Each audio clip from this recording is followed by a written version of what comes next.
Hey, everybody. Thanks for joining us. Go ahead and ask your questions. Anything goes. Unmute yourself or type it. Fire away. Go ahead, Christina, then Barbara. Hey, Christina. Hi, Greg. How are you? I'm doing good. Happy New Year. Happy New Year. You got the coriander stuff?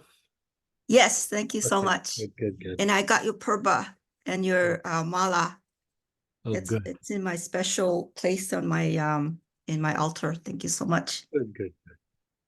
So I have this client, a human client. She has she calls it arthromyalgia, kind of a muscle achiness. Okay. She's been having it for a long time.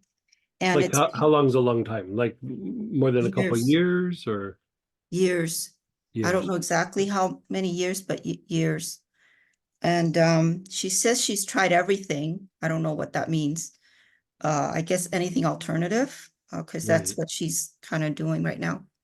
But it's gotten to the point where it's affecting her day-to-day life, day-to-day functioning. So she and I kind of talked about essential oils. And I was wondering, I said I would ask you because she's open to Sure. like a salt bath and stuff. So I said I would ask you, what would you recommend for her?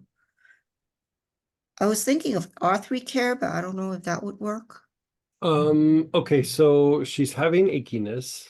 It's gone on for years and it's non-specific. It's just like all over her body. It's not specific to a particular area or If I remember, she said particular her hips, like her hips area. and that diagnosis that she gave you, is that self-diagnosed or is that somebody like a physician gave her that diagnosis? I didn't get a sense that a physician gave that to her. Okay. I think she kind of diagnosed it herself. Yeah, that's what I was thinking too. I'm right there Yeah. with you. Okay. And then so hips, and is she having any pain in her low back? She didn't say. Okay. So she's just saying that her hips are achy. Yeah, like a muscle ache is how she described it. Okay. And does she say anything like it hurts real deep or it hurts in my butt cheek, or like did she direct it anywhere? She said it's hard to describe the pain because sometimes, because I did ask her like on a pain scale of 1 to 10, Sure. because as a nurse, that's what we use. Yeah.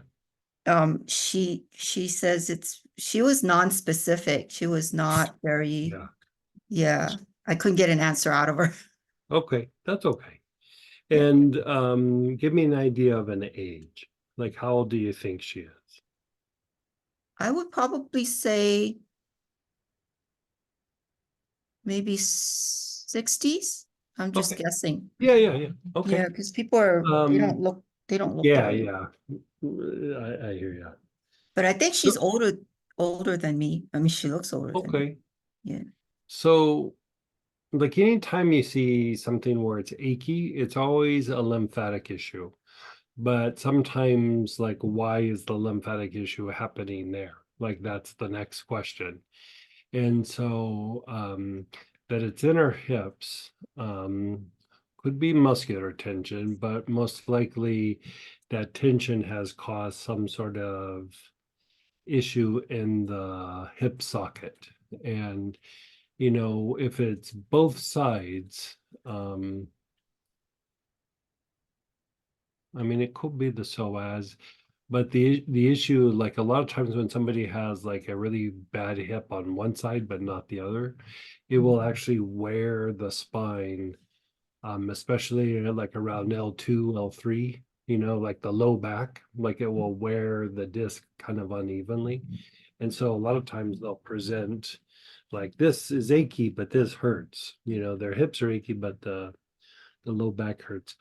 I mean, I think you're kind of on the right track with what you were talking about using. I would probably use joint relief, like in an ointment, um, for a couple of reasons.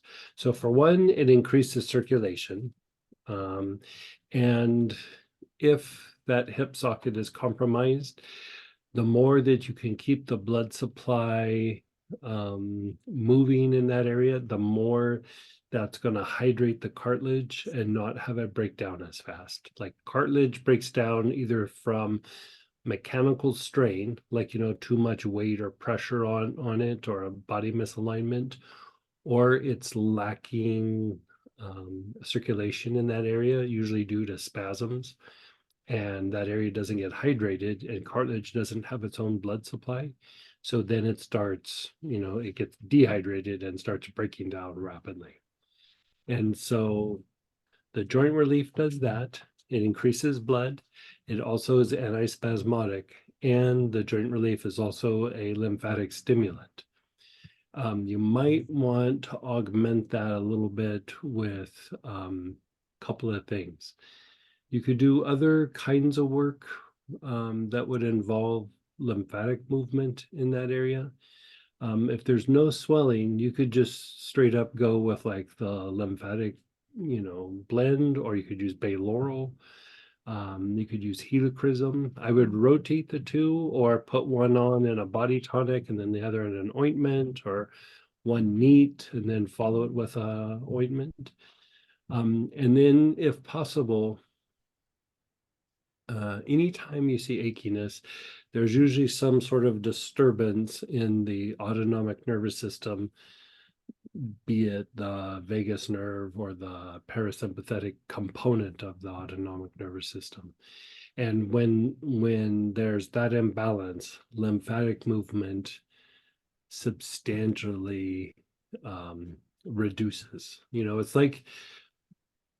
It's like when you're in fight flight, the nervous system flicks a bunch of switches in your body, both on and off. And then when you switch over to rest and repair, it goes back through and switches a bunch of things that were off are now on, and things that were on are now off. And so when you're in fight flight, your body doesn't allocate energy to detoxify or do maintenance. It's preparing for running or fighting. And so stress and pain will make the body not do its normal maintenance and its normal detoxification and cleanup. And so the use of something like lemongrass internally will help jumpstart lymphatic function. So I would have her take that. It would offset the effects of some of the pain on her nervous system, and it will help the body deal with the achiness. And so, if something is like chronically been contracted for a long period of time, you might need to get a little bit more aggressive, but that's the place that I would start. If we do something more, a little bit aggressive, I would use either wintergreen by itself, or I would use the birch complex. And the reason being that both birch, but especially wintergreen, it's not just it's an antispasmodic, but it's an antispasmodic for really old or really like stubborn body tension, like stubborn cramps or stubborn tension, or an area that's just like tensed up and won't let go. Wintergreen works really good for that. You would want to put it in a body tonic or an ointment. It might be a little too much neat, but it works differently than marjoram. It's really more for those really hard to unwind kinds of tension and spasms. But we can talk about that after you do this first wave. So I would say joint relief, and then some sort of lymphatic tonic or stimulant. So be it bay laurel, helichrysum, or lymphatic blend, and then a little bit of lemongrass, like 2 drops every morning daily, like in water though. Make sure she does water. And she'll probably feel relief right off the bat. But doing it consistently after a week or two, more substantial, relief. The the honorable mention in this is, joint relief, I think, is a solid choice. But like if I had to like go, oh, which one do I use? The other one would be nerve help. And nerve help, again, is good for pain. It's good for achiness. It's good for chronic pain syndromes to help break the body out of a particular pain syndrome or pain pattern. It's very good for when the nerves have been compromised, like a neuropathy, or when they've been firing inappropriately down the wrong way for a while. And so I still think joint relief is, with what we know, I think joint relief is your better choice. But you know, you could always mix that in, or if you wanted to do an instead of, you could flip nerve help for the joint relief. They do different things, and given that it's in her hips, most likely there's some sort of issue with the hips, like it's either her psoas or the hip socket itself, or she's predisposed to like maybe a piriformis syndrome, something like that. But usually when it's the joint is when it's achy. If it was the piriformis, it would usually be sharp. And so one of the things that you can look at, like when you're dealing with your clients, like when somebody presents with something like this and she says her hips,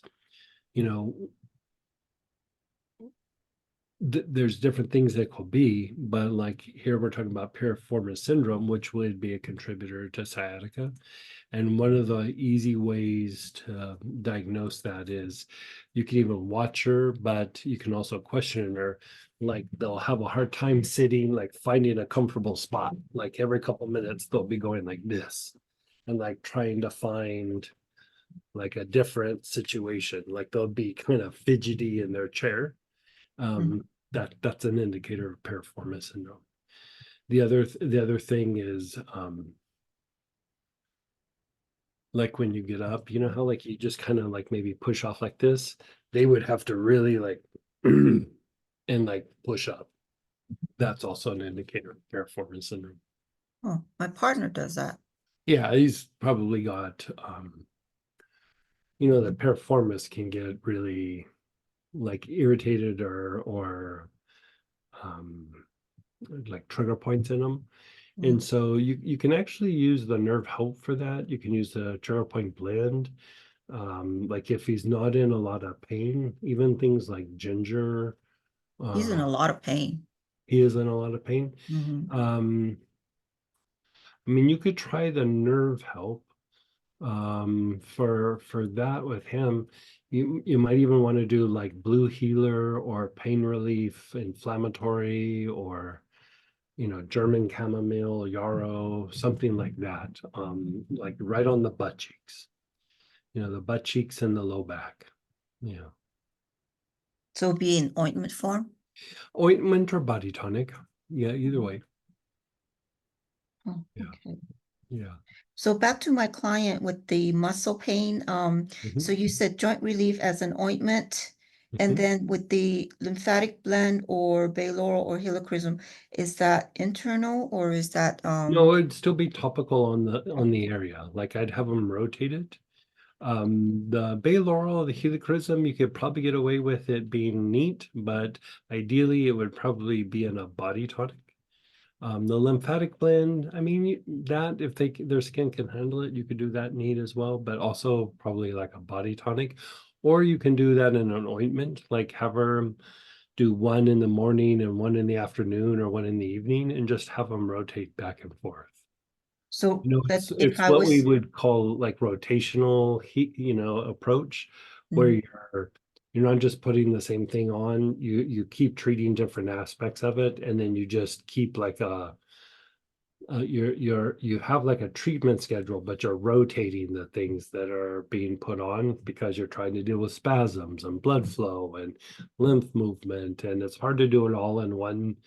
The more you try to do in a blend, the less effective it usually becomes. So usually you try to target a couple of things and then move on. And so I would just have them rotate.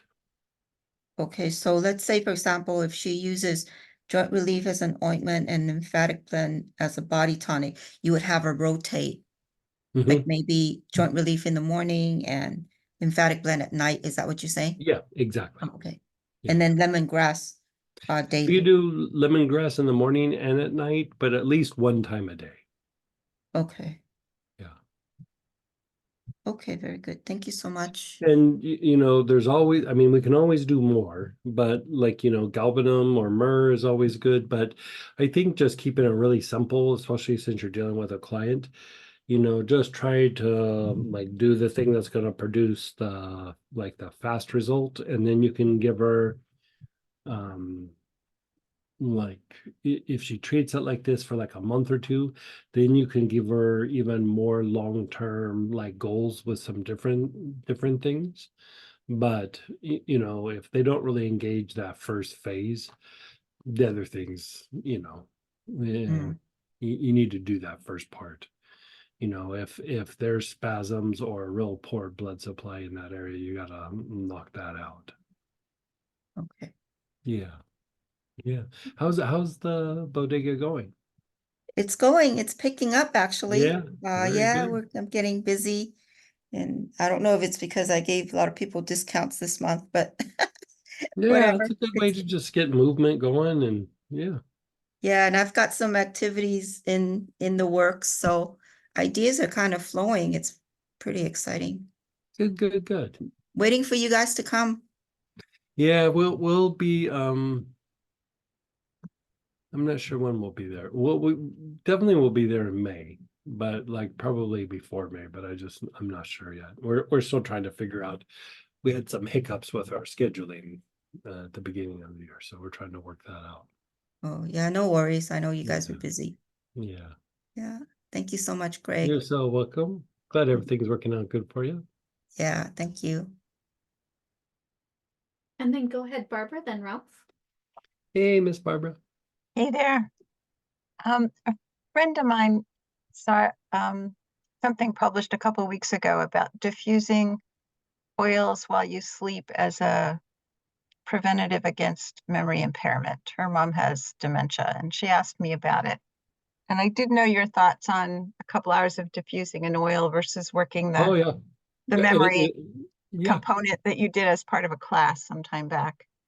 I think that could be a great thing. You know, my old go-to thing was I used to diffuse chocolate root cleanser right by my bed when I would sleep and like just, you know, expel off the day. Um, but for memory stuff and where you have potential cognitive issues or dementia, or you're trying to prevent things like, you know, Alzheimer's and things like that, um, I would diffuse sage at night. Yeah. Would you It, stick with that, or would you rotate that with anything else? um, I mean, if you're targeting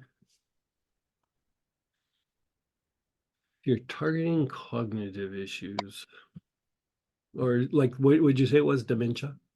Her mom, I think it's Lewy body dementia, but she's particularly mentioned memory, but I Okay. think cognitive support overall. I mean, I would go pretty heavy on the sage. Um, you could do, I mean, basil could be a thing that would be mixed in there, but I'm gonna throw like a curveball in there and say, another one could be petitgrain. You know, very inexpensive, very good for the brain, very soothing. It's very calming, antispasmodic. Um, I would maybe rotate between sage and petitgrain. You know, do them each individually, Mhm. but you know, the thing with petitgrain is it's one of the best things for confusion. You know, like when you get overwhelmed or you start to have a little bit of Ah, um, inability to focus and things like that. And so um, the petitgrain could be quite good for that and very inexpensive. You know what I mean? Like that's okay. the thing. Like sometimes when you're diffusing things, it's like, let's diffuse things, but let's do the inexpensive things because you kind of crank through some oils doing that. Right. And yeah, those two would be really good. Both good for the brain and would be good for that person, regardless if you weren't treating a brain related issue, would be good for them anyway, you know. Thanks. And is Yeah. diffusing the optimal method? Would Yeah. It's like you inhalation could augment it? definitely like sustained inhalation would make it better, but you also have to know the client and the mom with the dementia, she might inhale it, she might not. No, So, this is more for the daughter. I mean, she oh, thinks she not, but she might pursue something with her mom, but yeah. she's Uh, thinking more as prevention for herself. I don't know. Prevention. Oh, the I don't know best if she, prevention is sage by far. okay, Yeah. There's another but the petitgrain for her mom sounds like it might be interesting. the oil bacopa could be used internally, but I'd still go sage as my first choice. Okay. Yeah. And again, diffusion or inhalation or both? I would do both. Like Okay. even if she could put a few drops on her wrists or like on her feet or something, that would be good. But definitely inhalation and then diffuse it at night. I really like that idea. Okay. Thank you so much. You're so welcome. Okay, give me 1 second, Ralph. Just because you did mention bacopa and taking an internal, someone actually was double checking earlier. Can bacopa be taken internally? You previously had said to place it on the temples for a stroke symptoms, Mhm. but I have a lazy client. Could they take it? Yeah, you could take it internally. And if it was internal, Like 2-3 drops. Yeah. that was it. And even for the stroke related thing, like I've used sages and I've used some chamomiles, like Roman chamomile, Cape chamomile, not so much the German, like the softer chamomiles. But my go-to thing was sage and the bacopa. Yeah, for stroke. Yeah, like the stroke, like the center of the brain on either side usually is the part energetically that gets super depleted. And so the other thing that you can use, as long as there's no like big issue with bleeding or anything, is you can use things like rosemary, verbenone, which are cephalics. They move blood to the head, and that can help. Basil is, brain stimulant or cognitive stimulant that can be helpful sometimes. But I usually don't do the rosemary and basil right off the bat. I usually do them about like a month out. Like at first, I go really hard with the sage and bacopa. Yeah. Greg, then- Go ahead. sorry, speaking of sage, any kind of sage for that, for the memory? Yeah, you could use any sage, but just because you're going to be doing bigger dosages, I would do Spanish sage. Okay, Yeah, thanks. And then go ahead, Ralph, then Priya. Hey, Ralph. Hey Greg, how you doing tonight? Hey, how are you? I'm doing pretty decent.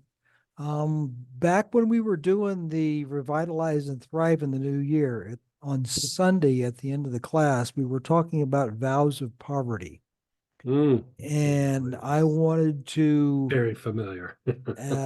yeah, well, seeing how you've had some experience and you of I might have done a few lifetimes together as monks or Yeah. nuns or whatever we were. Anyway, moving right along. So if I'm going to de-energize that in my system, okay, at the end of questions and answers, you do, well, just, use aloes and inhale with intention on the basic chakra and then the arm and leg joints. And with focus on the basic. So I've been inhaling on the basic and then the arms and the legs, like six inhales on the basic, when then, basically a 6-to-1 ratio, 6 on the basic, 1 on the arm and leg joints. Okay. Is that enough focus on the arm and leg joints? Yeah. Or on the basic?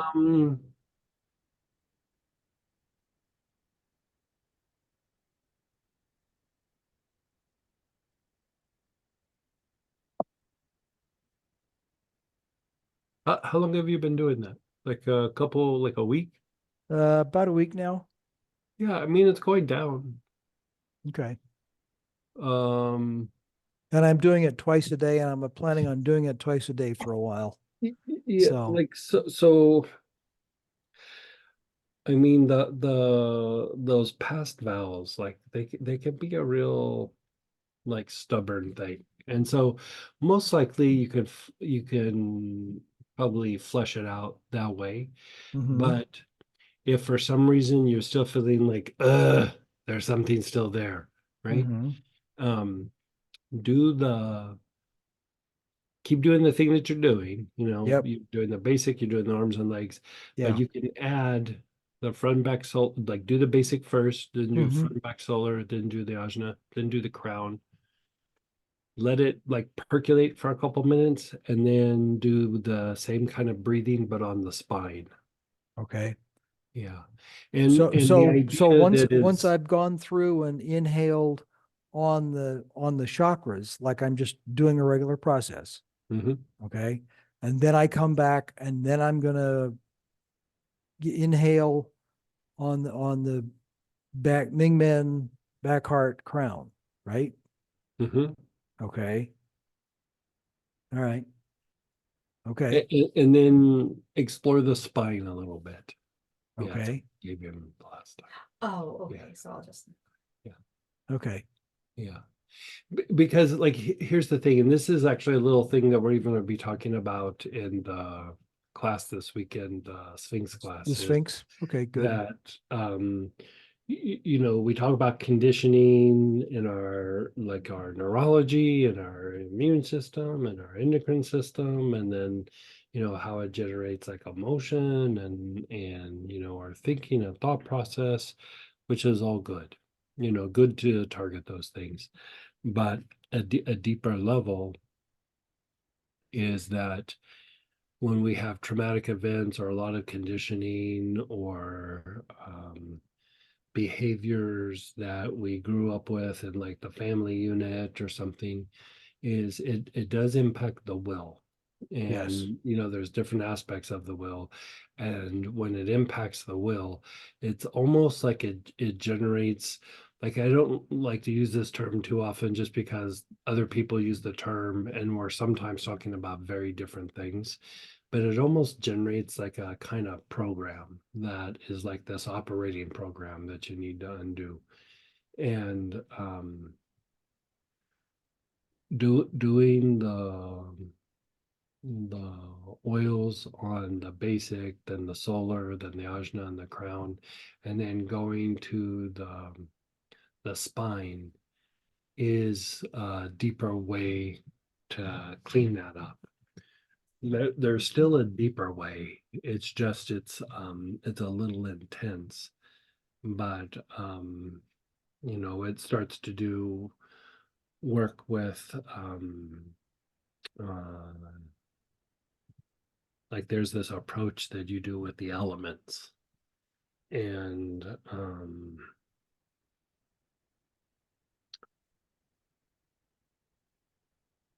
let's cross that bridge when we get there. Like, I'm Okay. glad to talk you through it, but Mhm. right now I would just be talking about it, and you would still have to do all the things that we talked about to even get to that. So Mhm. let's see how much it gets cleaned up. You don't need to do this every time, but like in really super stubborn cases where you need to go deep, it goes deep. It makes you expel, and it makes you a little uncomfortable for a little bit. So I don't usually just throw that one out there unless there's like deep need. And Mhm. we can do it, but you still would have to go through these steps because it's almost like the deeper approach is so deep that it's uncomfortable because it's like a lot of energy moves and it gets stuck usually coming out. Because we need to clean more of the surface things up. And the more that you clean things up, the more it can just kind of flush out and maybe only last like a day or so. First few times I did it, I didn't prep, and it lasted for a few weeks, and it just was always just uncomfortable. Like it was Mhm. just not not that I was looking for a pleasant experience, but it was pretty uncomfortable. Okay. And so I would still guide you through, like, let's do all this work first. And then if for some reason it's still like a thing, and I can even just look and evaluate it after you've done some work with this. And then we can just say, okay, let's go and do this deeper thing. Um, you'll be prepped for it, if we go through and we do these things. And you might not even need to do it, you know, Okay. you know. Um, If you don't need to do it, like, why bother? Like, Yeah. it's just yep. So I can tell by watching my behaviors, I can tell I probably got some invested behaviors around this. Mhm. So then I jump down to the invested behaviors section.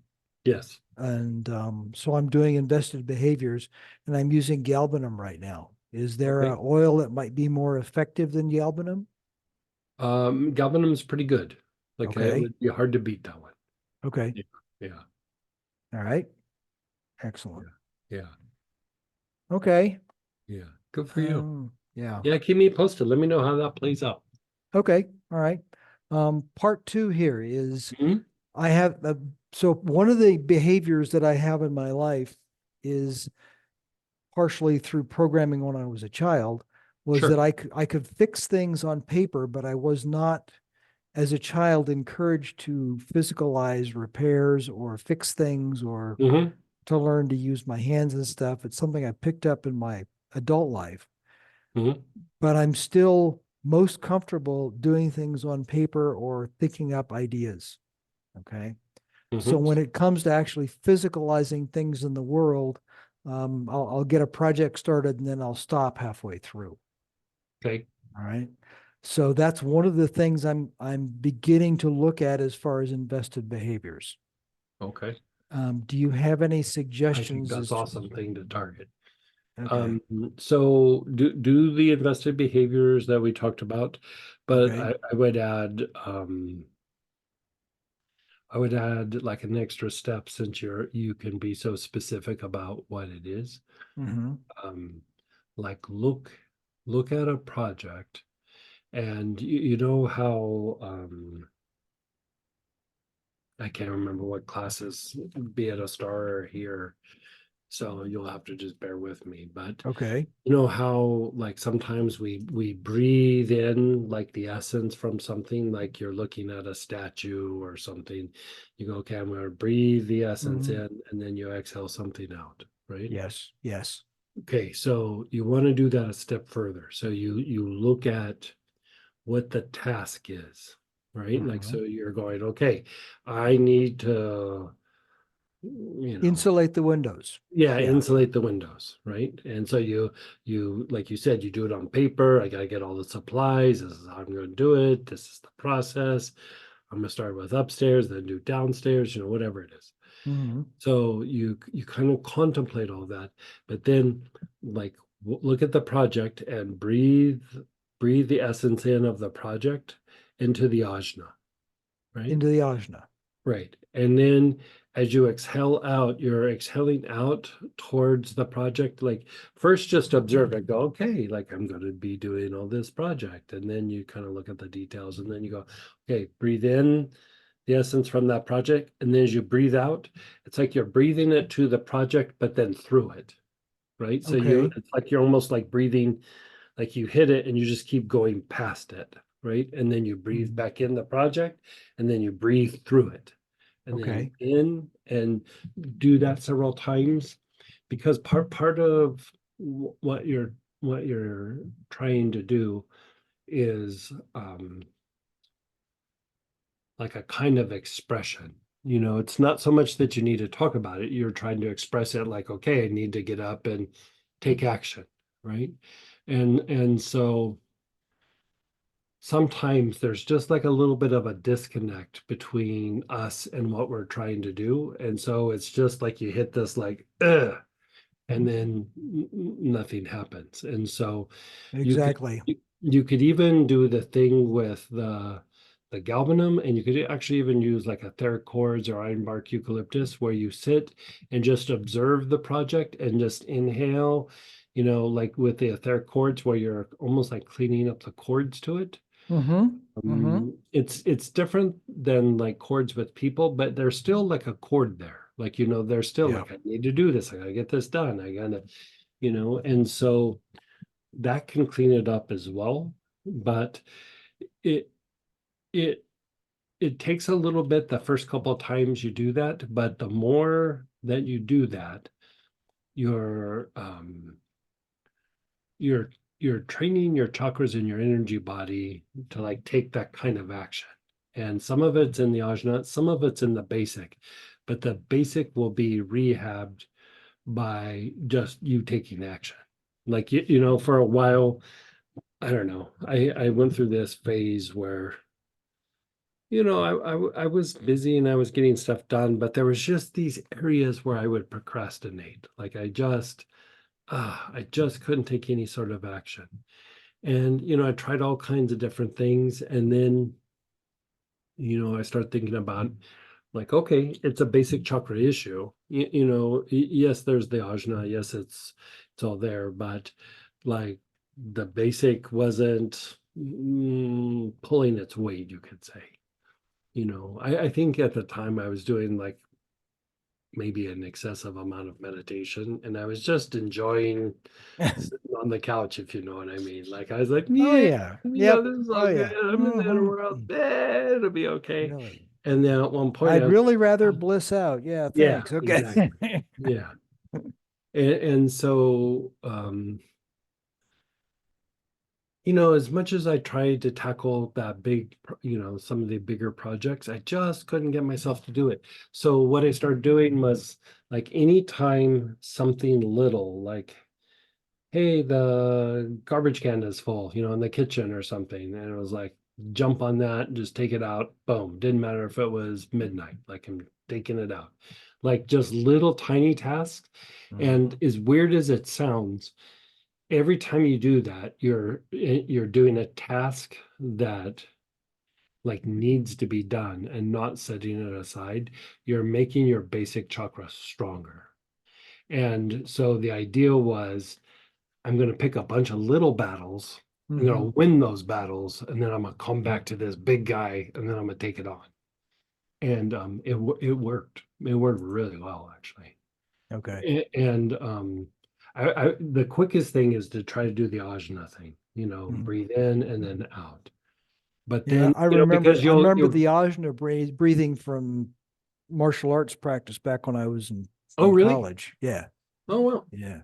So I yeah, didn't know. I can visualize, I get a good visual and feel for that. Yeah. Okay. Yeah. So try that. And then if not that, then just, you know, I mean, that's probably going to land it for you. But if for Great. some reason it doesn't, you just go, okay, like there's a wrapper on the ground. I'm gonna walk over and pick it up and throw it away.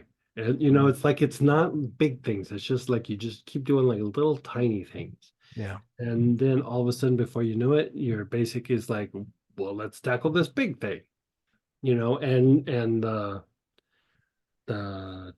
the chakra works. You know, I used to do this thing when I was teaching pranic healing way back in the day. And I would I would take a piece of paper and you know I'd have somebody volunteering come up. And I was like, okay, scan their basic chakra.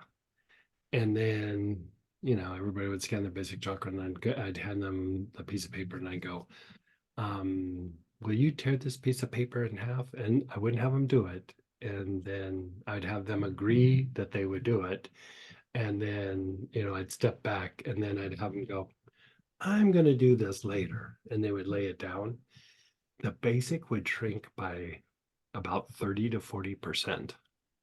Mm, And the only reason I got onto that was I noticed that like when I would set a morning alarm, that if I hit snooze twice, I'd get up and I'd be a little slow, but I'd get up and I'd get going. But if I hit it 3 times, I got nothing done that day. And so one morning I was laying in bed and I was like, why is that? And every time I hit the snooze, my basic just kept getting smaller and smaller. I was like, oh my God, I think I found the culprit. And so, I would have them, set the paper down mhm. and then have everybody scan and the basic shrinks. It shrinks substantially. And then I would have them, like they would set the paper down. I go, okay, now, pick it up and just rip it in half.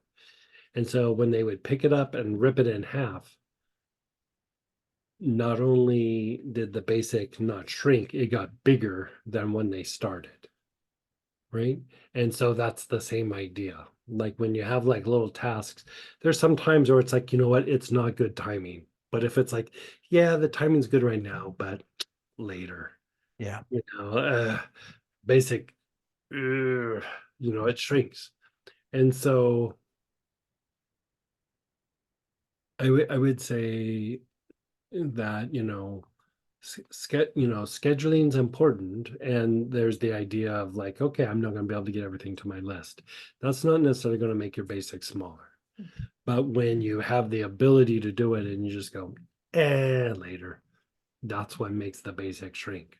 And so, sometimes I just will try to give myself a little tune up or something where you go, okay, let's do a little tidying around here, just anything that's around, and just start like making it right so that the basic gets stronger. And and it's different than when you're just doing healing, because it's in motion, it's doing something with the nervous system. And so it is a very potent way to break yourself out of a pattern like that.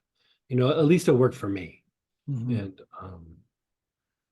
And Well, it sounds like for me, it's a good place to at least start and see how it works. Yeah, I mean, because like with healing but especially like meditation and stuff, it starts to become easy to have like your foot in the inner world a little bit. You know what I mean? Like, Yeah. and you can kind of catch yourself doing it where it's like, it's all good today. It's really not that important. Yeah. And, something is very important. It's not that important.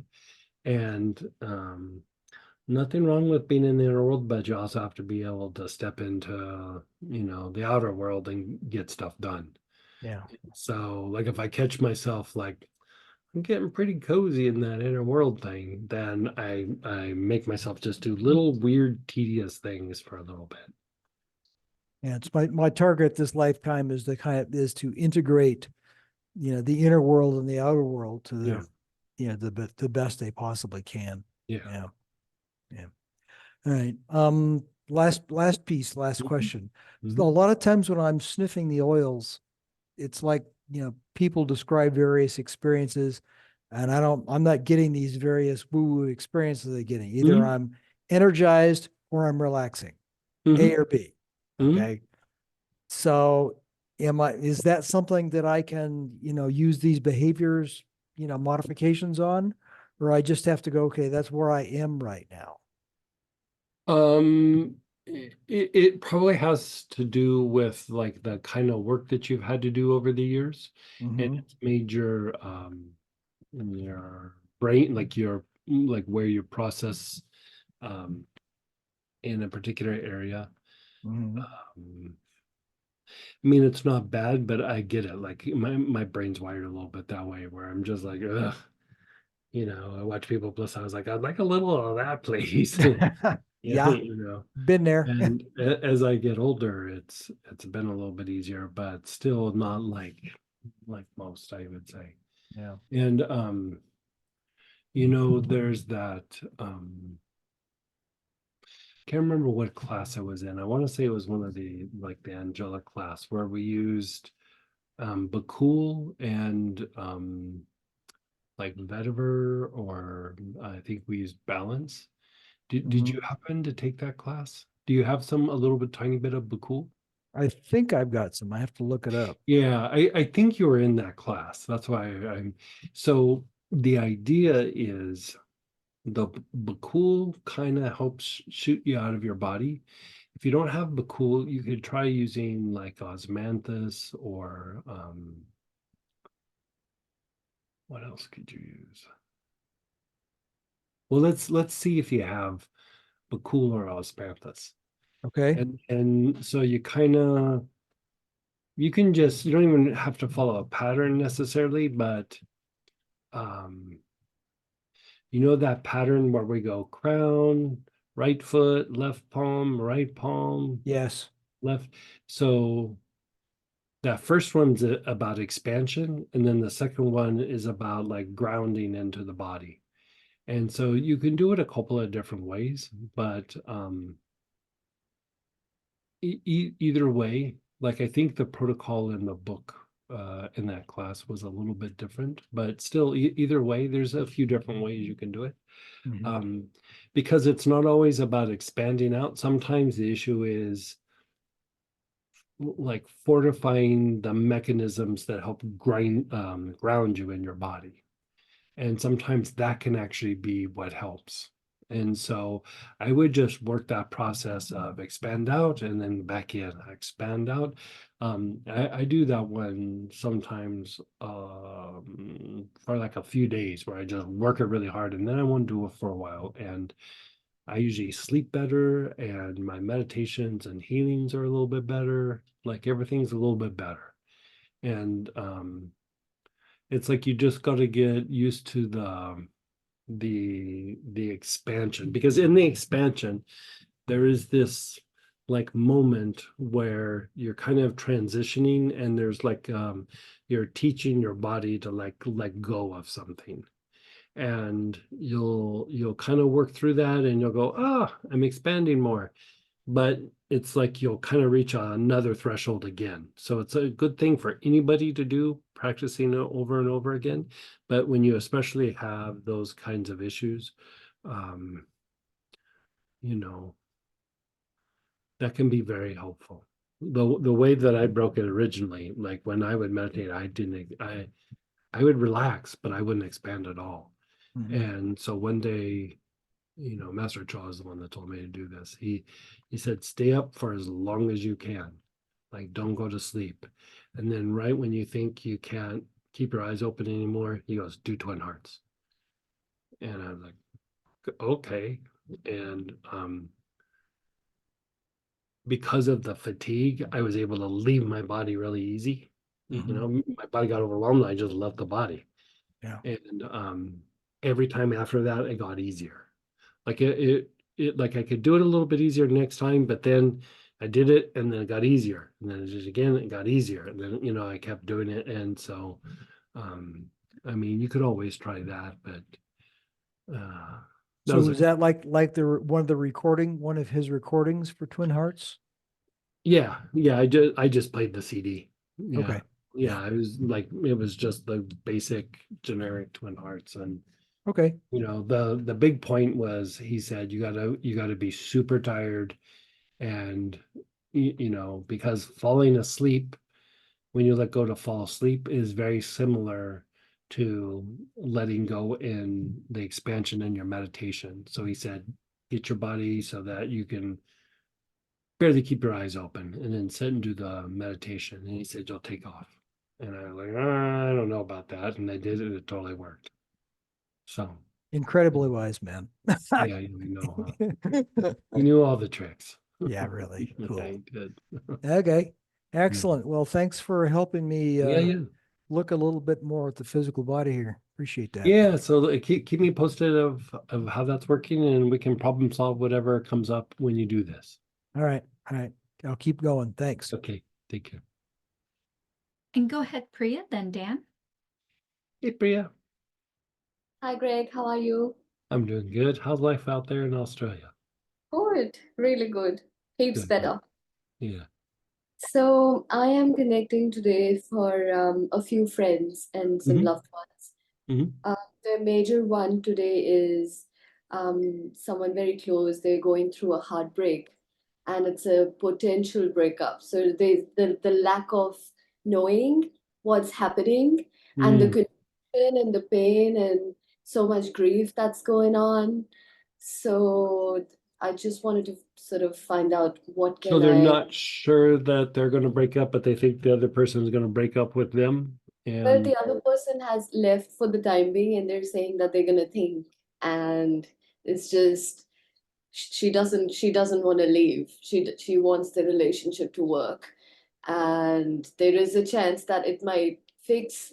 There is a chance that it might not fix, but it's just that because it happened out of nowhere, and things to everybody, things were just going so smoothly, and out of the blue moon this has happened. So because of the shock of, okay, where did this come from, and because of the fact that we have a child, and there's responsibilities, and I was not expecting this, and this has just happened. So there's a lot of, I want to and hold we on. don't think that there's somebody else or something. Well, we're not sure.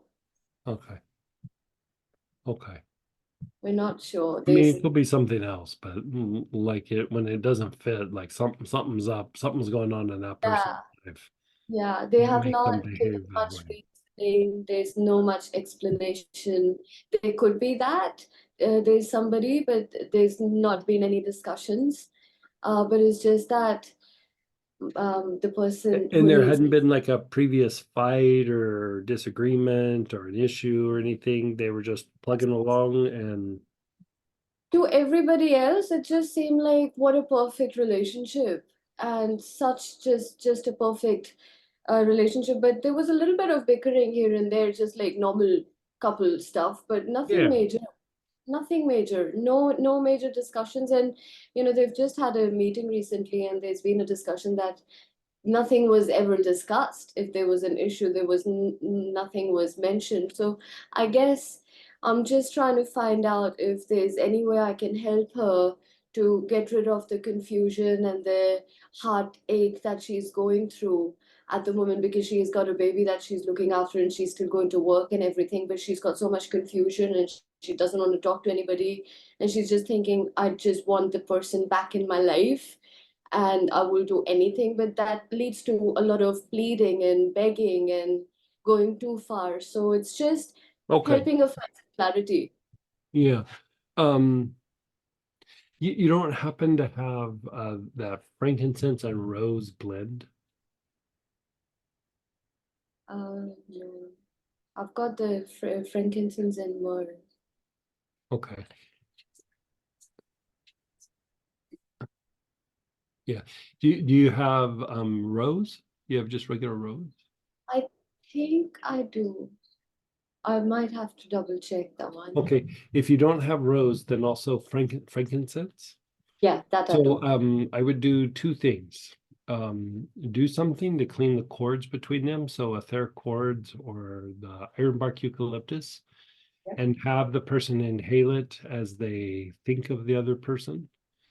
And here you're doing that so that the cords get cleaned up, because if it's about a fight or a disagreement, or they felt they were getting treated a particular way, or sometimes it's not even about the couple. It could be one of them is having stress at work or something, and it's impacting their connection and their interaction.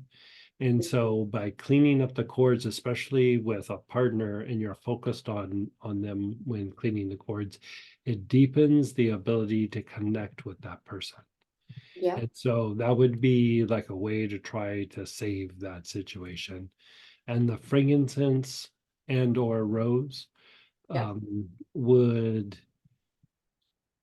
help to clean up the stuff going on in the energy field between the two of them, so that there's a greater potential for um, mm, like an increase of love or commitment, connection. And Yeah. so all of that should help. The And rose would probably help a little bit of the heartbreak, yeah. but that's got to be, especially since there's a child involved, producing a lot of anxiety. And so I would say something like like spikenard or vetiver or something like that, just to help keep them calm and keep them from getting too like excited or wound up. You know, like there's a potential with something like that where the instinctive response is just, you know, because you're trying to do damage control, you're trying to put out a fire, you're trying to save something, it's a crisis. And so the spikenard or the vetiver can be like grounding and calming so that it minimizes them like going to like that dark place when they're feeling wound up. I mean, vetiver and spikenard are just like invaluable. Like, you know, I was just putting my little travel kit together because we're traveling a couple of days, and I was like, yeah, vetiver's going in that travel kit. It's always in that travel kit, you know, Yeah. because you just never know. And I think that Just, combination should help, but um you know, it's always odd when somebody does something just out of the blue. Like if they were trying to work it out, they would have Mhm. at least said something. You know Yeah, what I mean? That they're like, I gotta. It sounds like they're doing a slow rip off a band-aid. I mean, I could be wrong, but yeah. They walking seem, like a duck and quacking like a duck. You know what I mean? It's not always a duck, but it's to me it seems like that. To me it yeah, does. yeah. But I can't say that to the person because she just gets like, no, you know, like she's But so much in love that she it, doesn't want to even think of that. yeah, and I don't blame her. Like sometimes also what happens is the other person might not be able to talk about something that's bothering them, and it just festers and they kind of snap and go away. And so, you know, the things that we just talked about make it like have a greater potential for them working something out or talking something out if it is something that can be resolved, even if they're all wound up about something and kind of explode. It sounds like the other person, the one you're working with, is very motivated to make it work. And so you know, we still set the groundwork for all that stuff to happen, but um you know, if it is something where they end up, you know, splitting, I would say like tarragon, helichrysum, um, even gingerly, uh, or going back to the rose, marjoram, just to help them process and process the grief that goes along with that. But I wouldn't go to the grief spot just now. I'd still try to save that situation the best that you can and you know see what happens. But So the protocol will be just thinking of the person. for the chords, thinking of the person with the frankincense and the rose, um, I would think of the person, but also feel it in the body. Like, you know, just have them go where when you think of the other person, where do you feel it in the body? And wherever it pops up, like have them inhale into that area. Yeah. And then the vetiver or spikenard, they could just rub that on their feet. You know, Yep. doesn't even have to be a protocol. Like they could just rub it on their feet. And I even like sometimes when I'm starting to feel a little wound up, I'll take 2 or 3 drops of vetiver internally. I mean, it usually calms me right down. Yep. So Thank you. Thank you for that. you're so welcome. Second one is for mom, just feeling tired. Like it's not because of anything, just but there's a lot of um tiredness.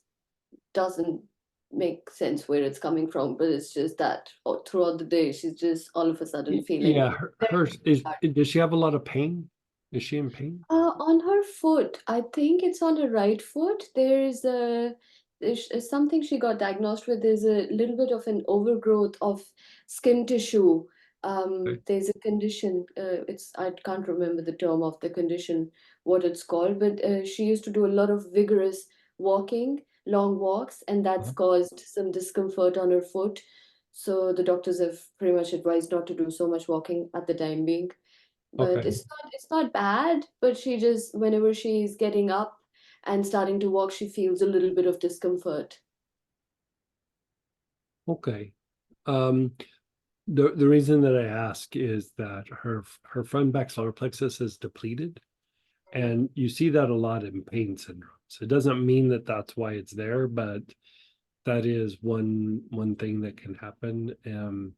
I would do things like cinnamon could work, but I would do probably more things like thyme, like have her take 2, 3, even 4 drops of like some form of thyme internally over a period of time, and it will strengthen the body and kind of fortify everything so that the fatigue will go away.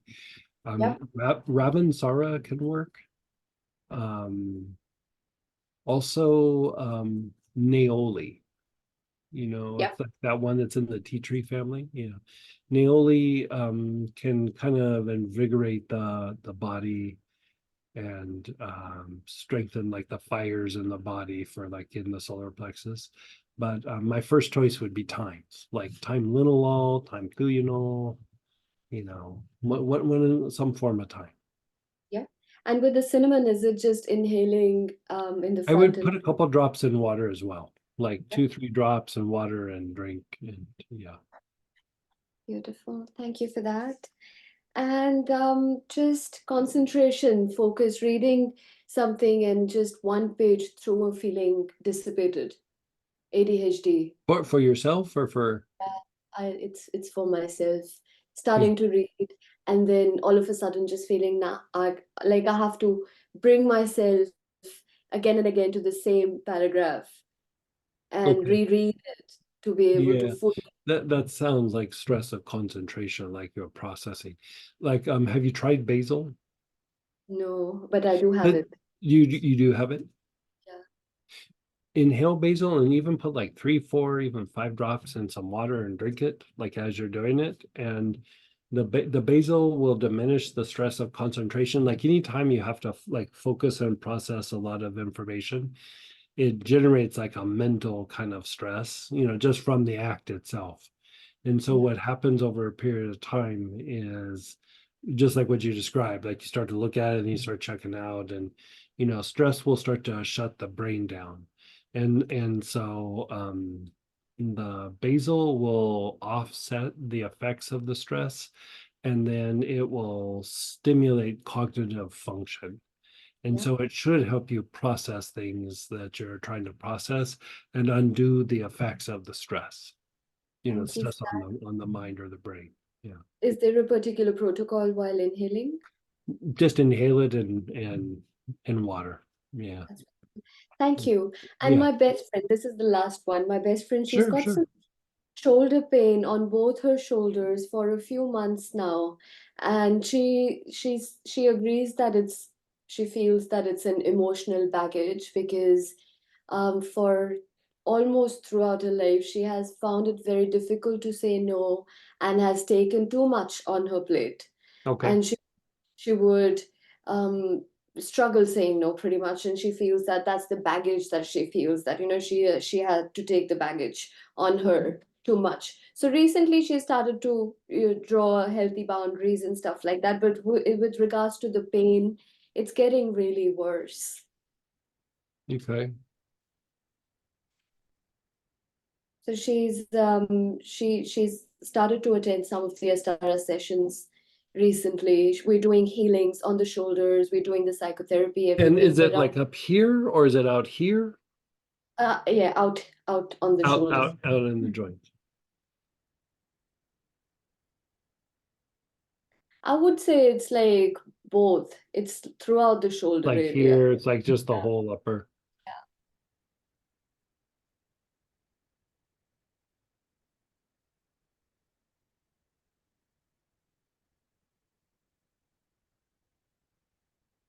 Does she have anxiety at all? No, she Okay, doesn't seem to good. have Yeah. anxiety.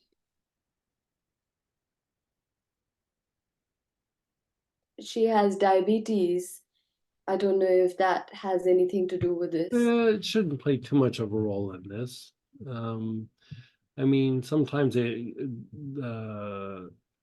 can cause like some soft tissue issues, but it's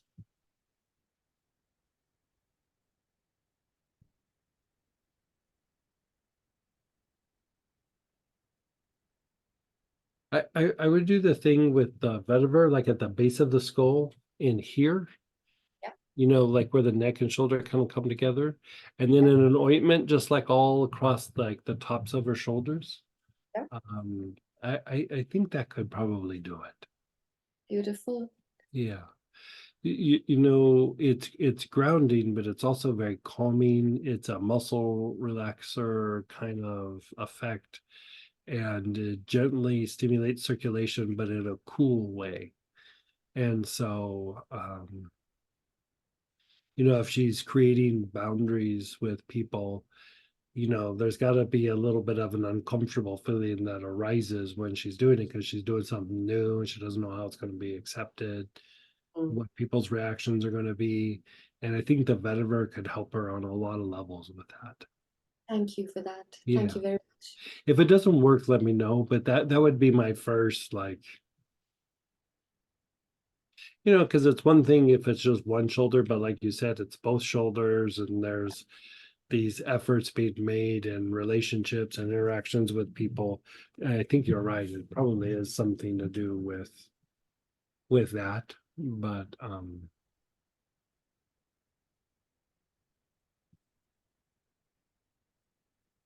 Thank you for that. yeah, the like I'm visiting a couple other things in my head. I keep coming back to the vetiver. Yep. No worries. Thank you. You're so welcome. Good talking with you. Thank you. Same. And then go ahead, Dan, then Denise. Hey, Dan.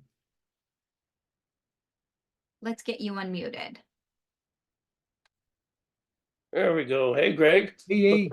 Looking forward to seeing you this weekend. Yeah, gonna see you in a couple days. Yeah, really looking forward to that. And Happy New Year, too. I'm sure you've heard that a few times, maybe.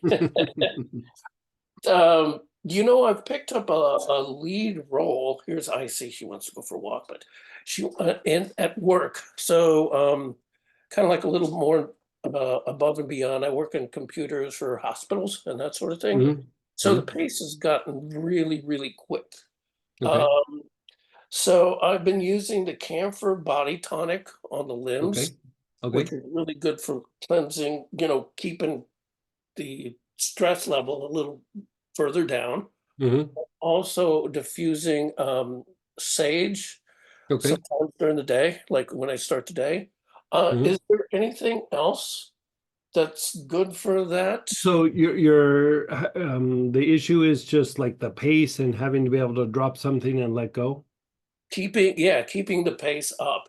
It's like there's so much going on and keeping the stress level down. I mean, since I've started doing the camphor, the Mhm. stress level is it's way down actually. It's kind of like I'm able to keep up. It's a better flow. Let's put it that Okay.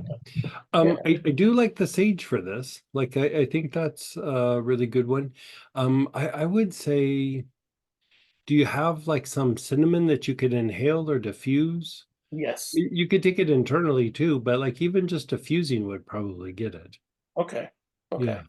Cool. Like it would strengthen the body. It jumpstarts all the body's processes.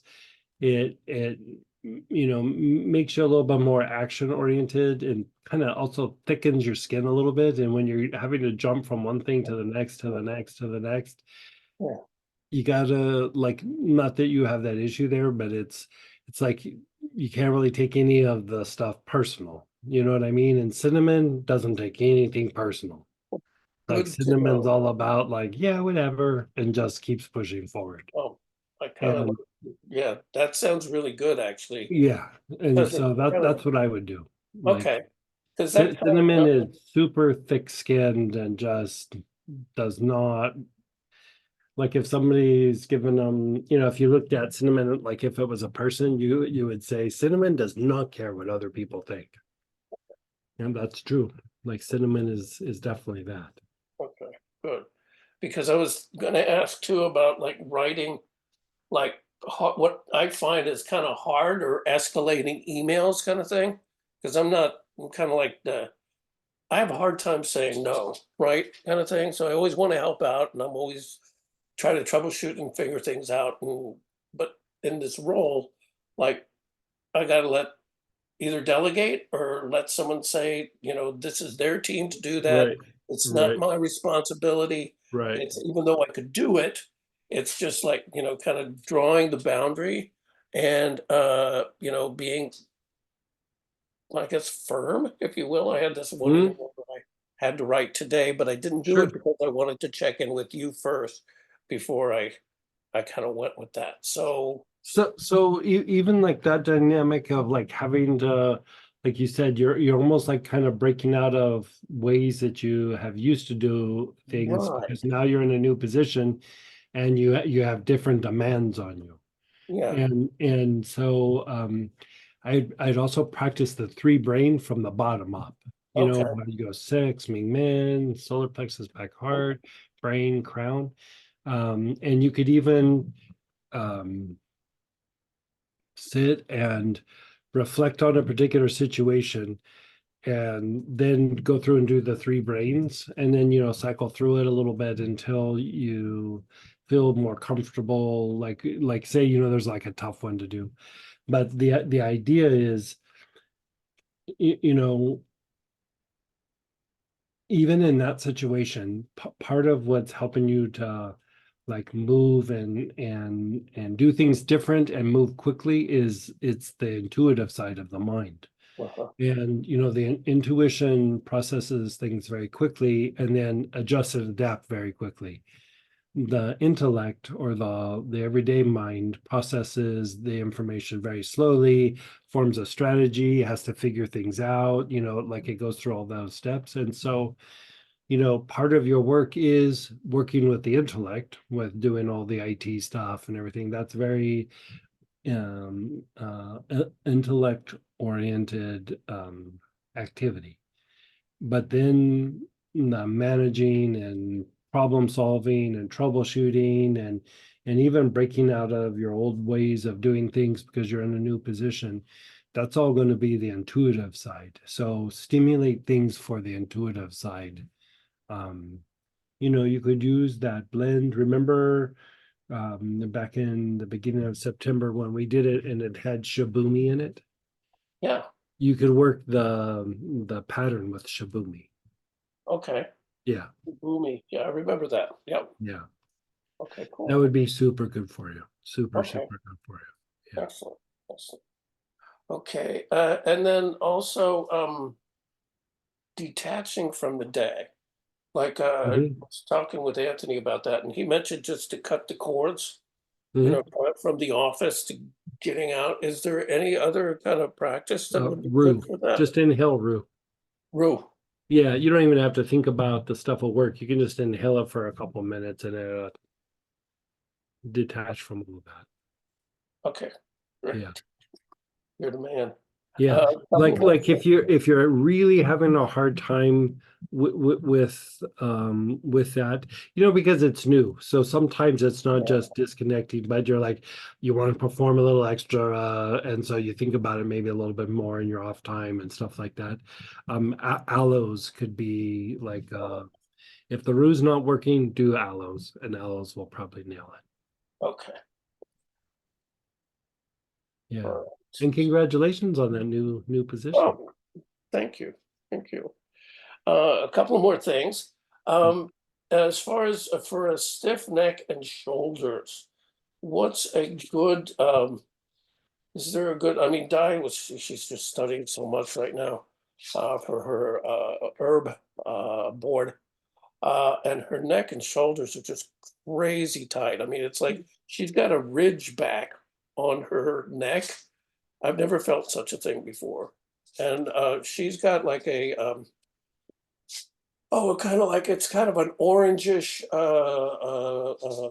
massage oil kind of thing. I think they Uh-huh. use, and I've been rubbing her back in the evening with silently chanting Om Shakti Shakti Shakti Oh, Om. nice. Yeah, yeah.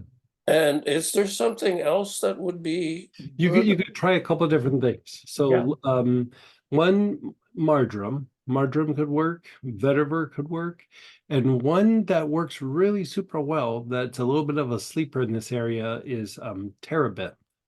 You know, it's basically pine oil, but from the wood. What was that again? Terebinth.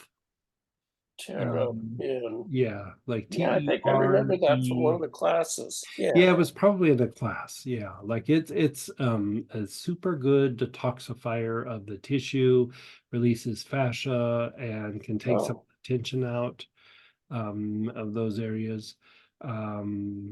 is it a little intense neat, or should it be in the balm? It's actually has a very soft smell. Honestly, I hardly ever put it in ointment. I just put it on neat whenever I do it. Okay, It's pretty gentle. okay. So that, and then the other thing I'd throw in the mix is like the blue healer, like body tonic. Okay. Like splash that on her neck and shoulders and down her back and see how that makes her feel. Like Okay, so good. I just start working the different ones and see which one works. Works. But, Okay. yeah. But between all of those, you'll probably find something that really hits it for her. Okay. And the other thing is too, diffusing oils with plants in the room. Is that Yeah, Oh. that's okay. The only thing to really watch out for is birds. If you have birds, like you don't want to do it with a bird around. a bird? A Bird. bird. Yeah. Oh, okay. Okay. Yeah. Their lungs can't process the oils the way ours do. Oh, Yeah. interesting. Good to know. Great. Okay. And then studying too, I think the previous person mentioned about studying. So basil is a good, Basil's really super good. Rosemary can be good. Basil's pretty good. I usually use basil, but rosemary increases circulation where basil is more of a mental stimulant. yeah, I think that she's more because there's a lot of stress that's built in. Cinnamon could work for that as well, though. Okay, so like a couple of drops kind of thing? Yeah. Okay. Very well. Thanks again. Looking forward to seeing you soon. Yeah, I'm gonna see you in a few days. Yeah, great. And then go ahead, Denise, and then we have questions in chat as well. Hey, Denise. Hi, Greg. Hey, how are you? I'm getting well. I'm doing. In some ways, I'm doing a lot better, and in other ways, I have some new challenges. I mean, I just think it's just part of probably my karma and collective. I'm not quite sure. I guess it's beyond. Where it's drawing attention that I have to maybe learn more about it. But what I wanted to ask you about is I am having to make a decision on whether to take a guardianship on my son. And to be honest with you, I've kind of had some really serious second thoughts on it. So I just have a little more anxiety because there's an attorney involved and I'm not used to any of that, but at least I can get some real legal information from this person. And anyways, it kind of affects my sleep a little bit. So I was hoping you could maybe suggest something, to diffuse or to Okay, use at this time. so you're trying to decide like that you are the guardian or somebody else is going to be the guardian.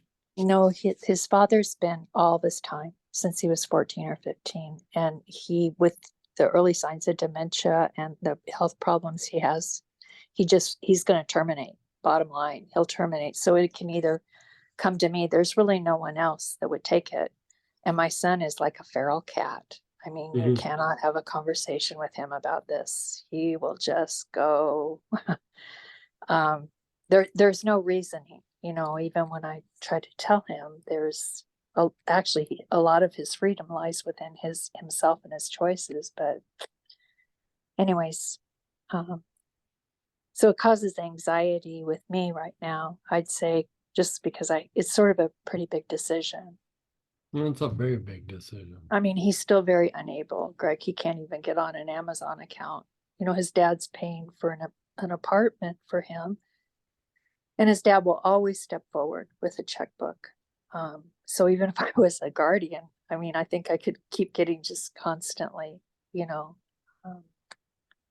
bumped. And it just keeps things rolling in this same pattern, he still has no idea of even what put him in jail a year ago, according to him. He's never had any kind of, where he can't self-regulate himself or self-manage himself. I'm like, wow, so that's kind of what I'm dealing with on that. And then I have a friend with breast cancer that she starts chemo next week and for 12 weeks, and it's going to be a whole year of surgery, chemo, radiation. And I just was hoping they did a class for her, and I'm pretty sure she's in fight flight, she was so nervous from hearing about all the medications and all. Sure. So I was just hoping if there was something you could recommend for her. So for her, I would put her on lemongrass, like lemongrass or tarragon. Okay. You could augment even with a little bit of marjoram, but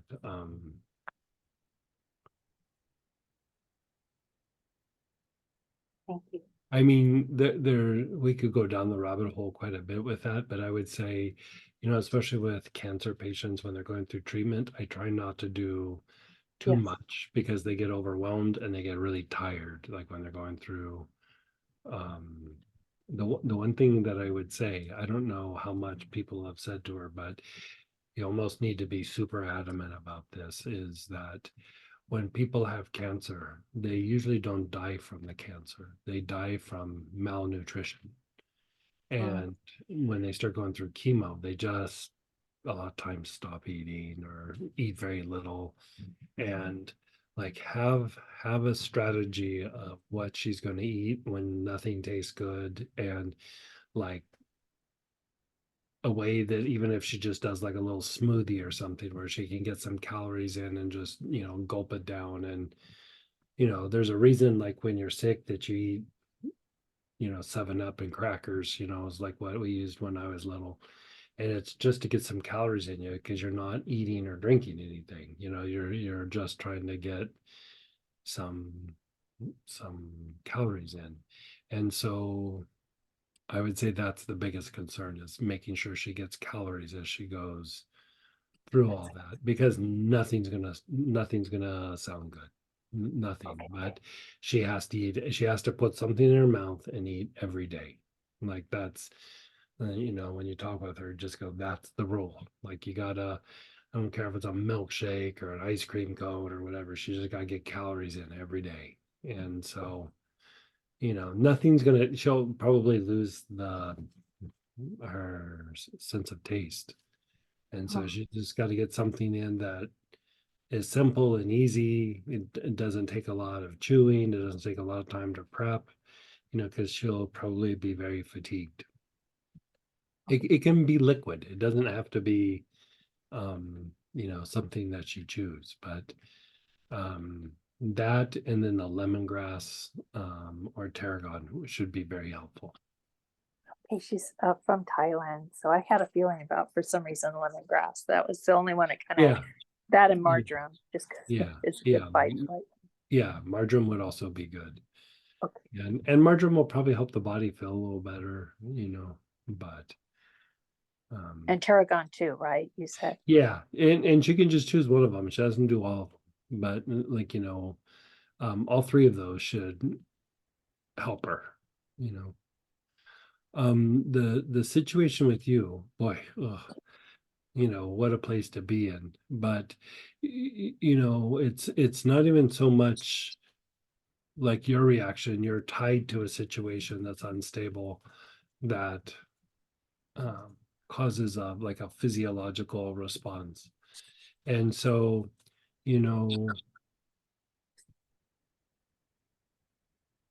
let's see what oils you have.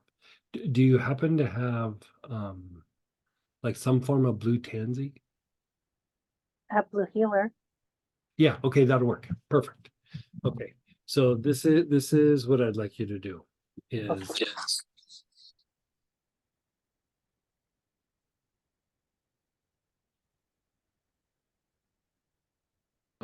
let me just, I'm thinking this out for a second.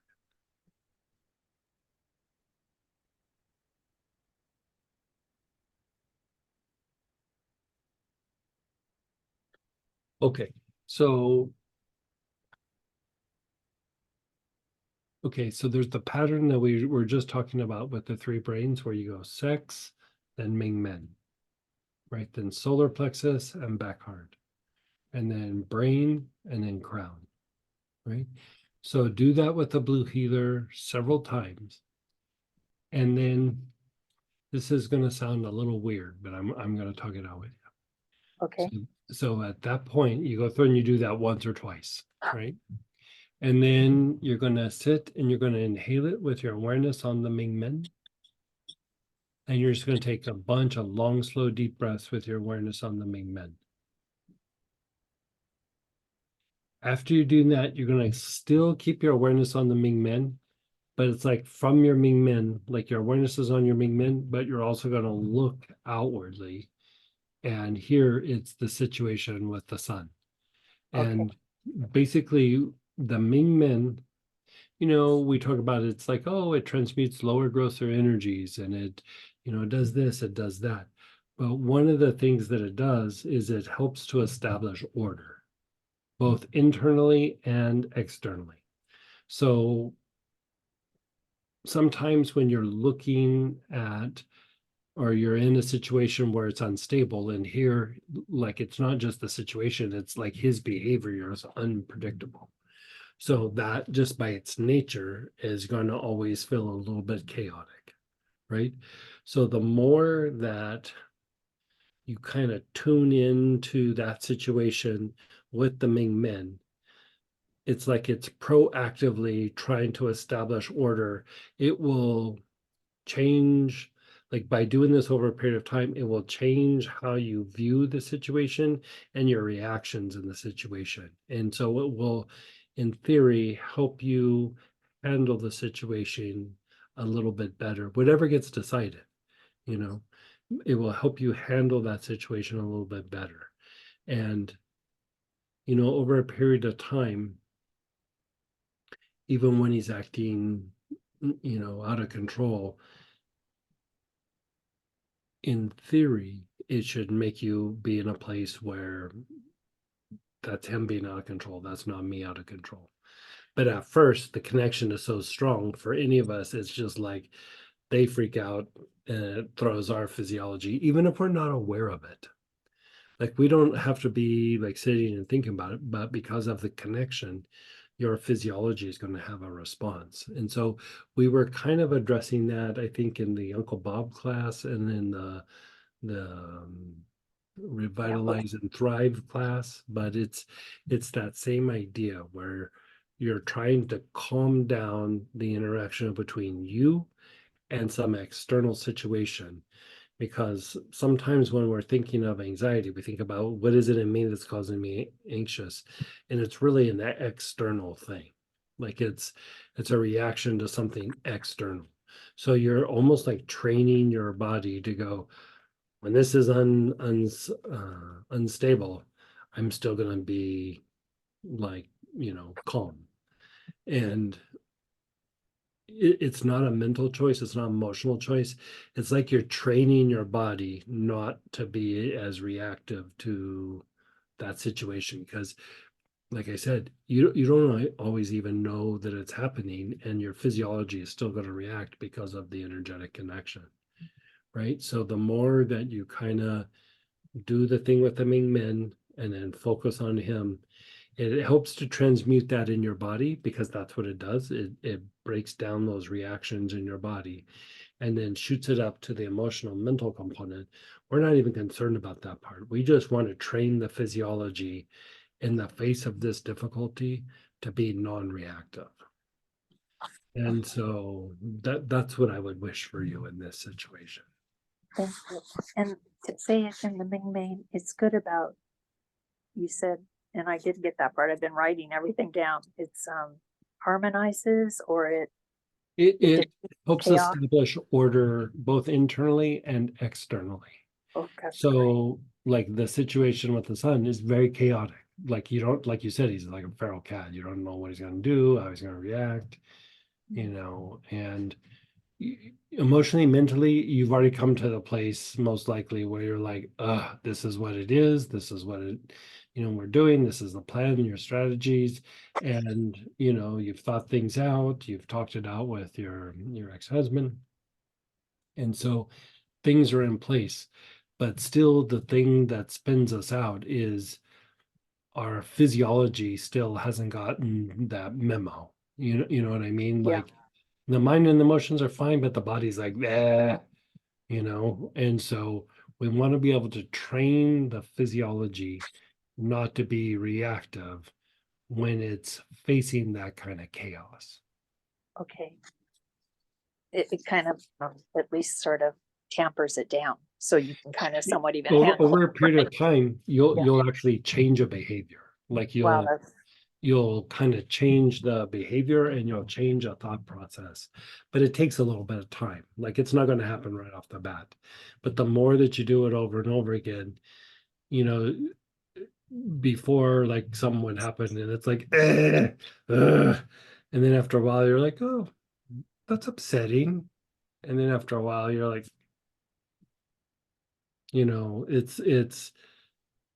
it still needs to be dealt with, but you don't go into a crisis because you're managing the chaos like physically.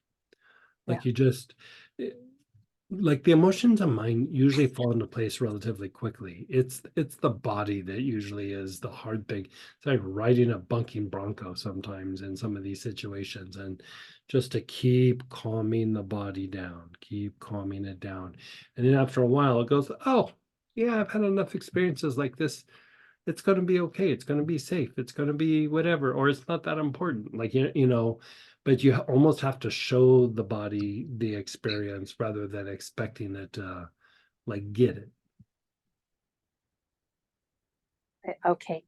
And on the blue healer or blue tansy, you want me to inhale this as I'm doing all of this, correct? Yes, And yes. is there any thing at night I could diffuse? Do you like the sage or blue? Sage is pretty good. The thing that I like about sage for this particular thing is it's calming and soothing. It's not it's gonna help reduce being overstimulated or oversensitive to these situations, and it helps with like diminishing the attachment.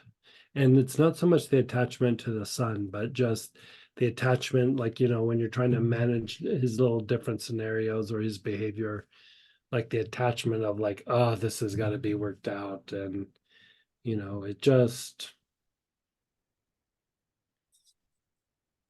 I'm following you. yeah, people are in different places, and what is good for you might not be a standard that he can meet, and so you just try to do the best thing for him. And Thank you. That that's kind of how it's been looking. Trust me. Yeah, and I on June, mean with that was June, her. I'm Was sorry, that? should June just inhale? Because she probably doesn't need a lot of other stuff. Just inhale the tarragon or the If she can marjoram. take a couple drops internally in water, that would be great. But if not, inhale. Yeah. Okay. Thank you so much. You're This so has been wonderful. Thank you for your welcome. time this evening. Yeah, I you're so appreciate welcome. it. And keep me posted if it's not working or you need some adjustment. Let me know. Oh, thank you. I'll see you on the Uncle Bob. You can count on Yeah. the Uncle Bob too. Okay. Yeah. Thank you so much. And then go ahead, Susan, and then we have questions in Hey, chat too. Susan. Hey, Greg. Hey. Oh, we're echoing because we have two phones in here. So I had a question about a health coaching and pranic healing client. Mhm. Basically, she's been following her diet and everything to lose weight, and I've been doing the pranic healing weight loss protocol on her, Mhm. but she hasn't lost any weight, and she's very discouraged about it, and I can tell that there's like a lot of emotions wrapped up in it Mhm. whenever I work on her. And so I was wondering if there's anything I could do before I'm doing healings on her. I did some manifestation breathing, but if there's like a certain oil I could use, or if there's anything I could ask her to like put in her salt baths that would help. Okay. How old is she? She's 43.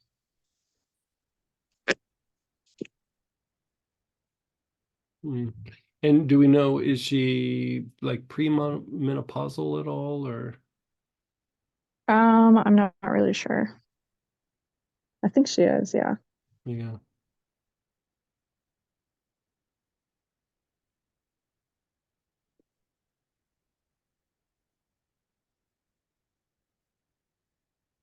Well, I would say a couple of things.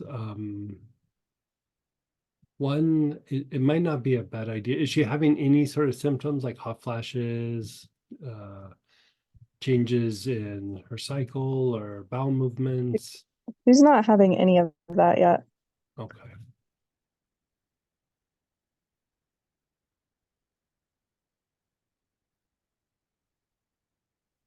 You think it's hormonal? I was thinking she used to do a lot It's, of fasting, and I think that she has like yeah, leptin resistance.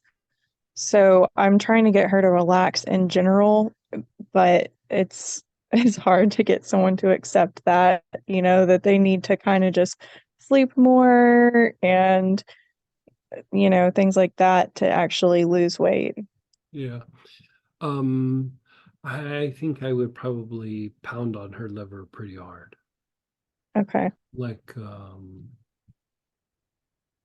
oil wise, things like rosemary, verbenone, or helichrysum, carrot, even lemon. Lemon would be slow, but it would work. Okay. And then with pH, like blue the liver and then just blast it with a green and orange for 5-10 minutes, sweep it out, and then do it again. Just Okay. over and over. I mean, I do a whole session or two of just that. Okay. Yeah. Like when you're working the liver like that, you could do the liver with the green and orange like that, and then also the back solar plexus. Okay. And you get two things with that. You improve the function of the liver, and if there is some emotion associated with it, you're just blowing it out of her field. Okay. Yeah, Perfect. that's what I would do. Like a lot of times when somebody's having a hard time letting go and they're doing all the right things, it can be a liver issue. Could be a thyroid issue, but my guess is it's probably liver. And Okay. then the other thing is the muscles of the abdomen, like especially Mm-hmm. kind of down the center. When they're wound up, sometimes it's harder to lose weight. And so you can sweep the muscles like from the rib cage down to like uh, you know, like a few inches below the belly button. Like you Mm-hmm. can sweep it with green and then red, and then green and then red, and you're sweeping. You're not energizing. Sweep with green and then sweep with red. Okay. And that will release the tissue, release the fascia, and unwind potential trigger points. And that also could be helpful. The thing to also keep in mind is that if she was doing a lot of fasting and things like that, and the movement of the digestive tract might not be the greatest. And so to reinstate that, if she would be into it, cinnamon and water, like a couple of drops daily, Okay. strengthen the body, but it will strengthen the movement through the digestive tract, like the Okay. peristalsis movement. It will enhance that. So like anytime that that movement is off, it can cause constipation, it can cause diarrhea, but one of the big things is it will increase weight gain, and then hard to get it off. Yeah. And so between the liver and then the movement of the digestive tract, my guess is if you treat those two things, she'll probably start losing some weight. Okay, perfect. That's Yeah. super helpful. Thank you. Mhm. Yeah, keep me posted if there needs to be some adjustment, but yeah, Okay. Yeah, I'll let you know. Thank you. you're so welcome. And give me just a sec with the digestive tract. You said the sweeping, like from, I don't know. The bottom of the ribs down. Is there an oil? You could use terebinth, you could use thyme linalool, you could use any of the peppers, you could use ginger, fascial release blend, trigger point blend, Application would be, just topical on the abdomen and ribs. Or abdomen down to the belly button, a little bit past the belly button. and then go ahead, Danelle, and then we have some questions. Mhm. Hey, Danelle. Hey Greg, Happy New Year. Hey, you too. How are you doing? Good, good. Yeah, you guys had a good break. Yeah. I'm looking forward to the next Uncle Bob. Yeah, Uncle Bob too. I was working on that earlier today. I had a question. So I have a family member who gets bacterial vaginosis often. I mean, she's having to do antibiotics, I would say at least once a month, if not every couple of months. It's So it's not a reoccurring. yeast infection, it's No. bacterial. Yeah, it's bacterial. Yeah, and I don't know if you've worked with that before, or if you had any suggestions. Yeah, it's been a while, but let me look up what I can. Okay. Yeah.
Okay.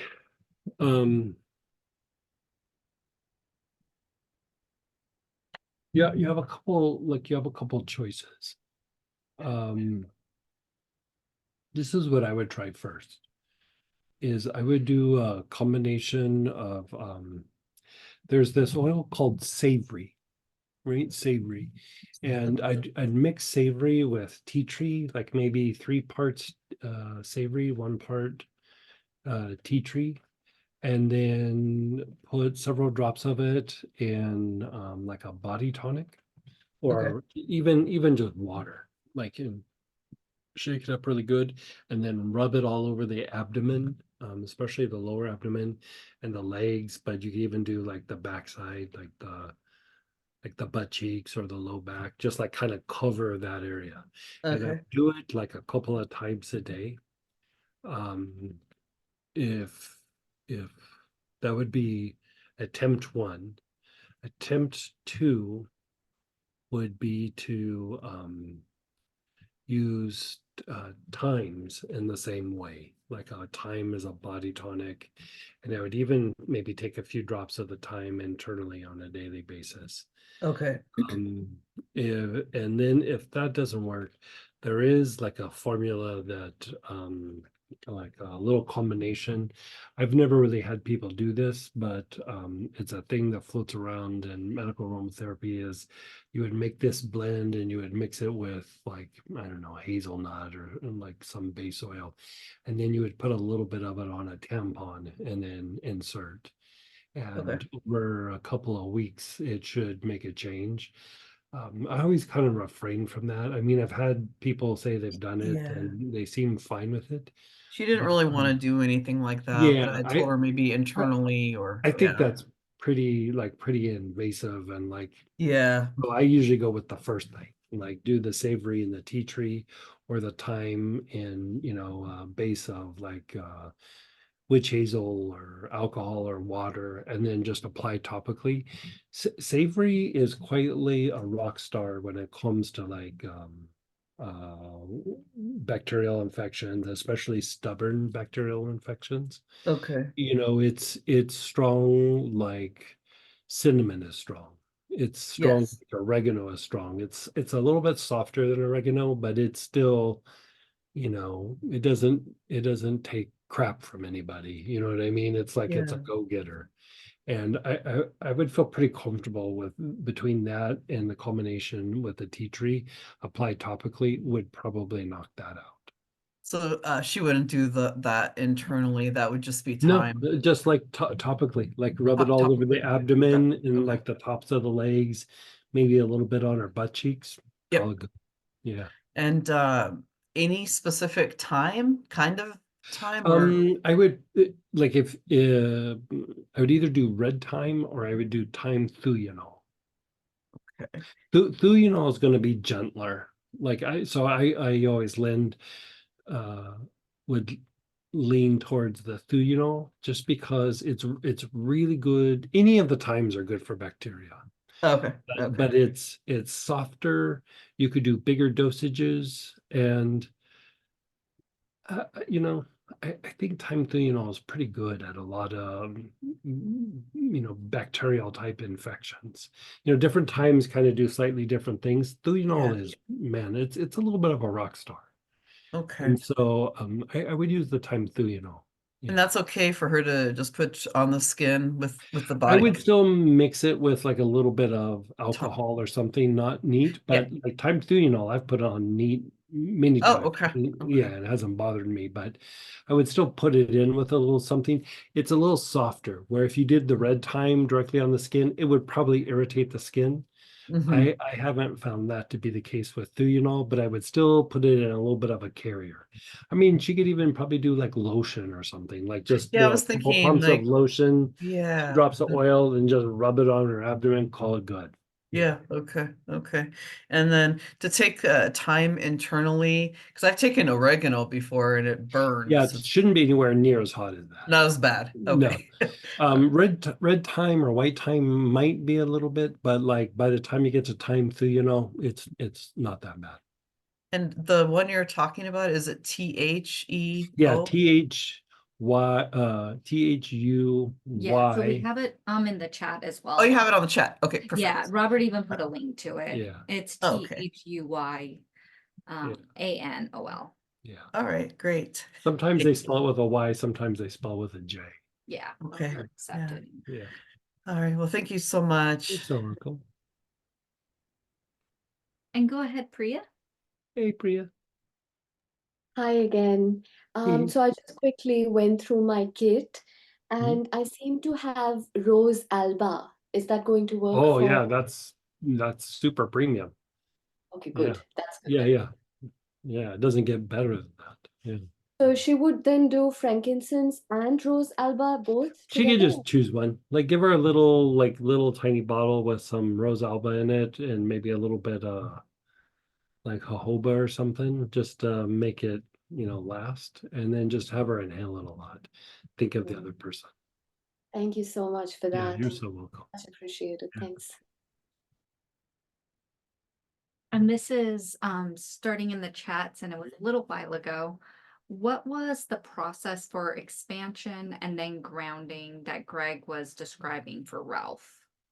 The cross pattern plus what other step?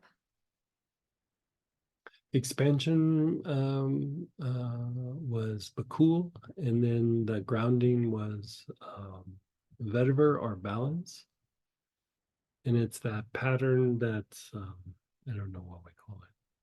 Where you go crown, right foot, left palm, right palm, left foot, crown. That's the expansion. And then the grounding or binding is crown, left foot. You just do it in reverse. Crown, left foot, right palm, right sole, crown.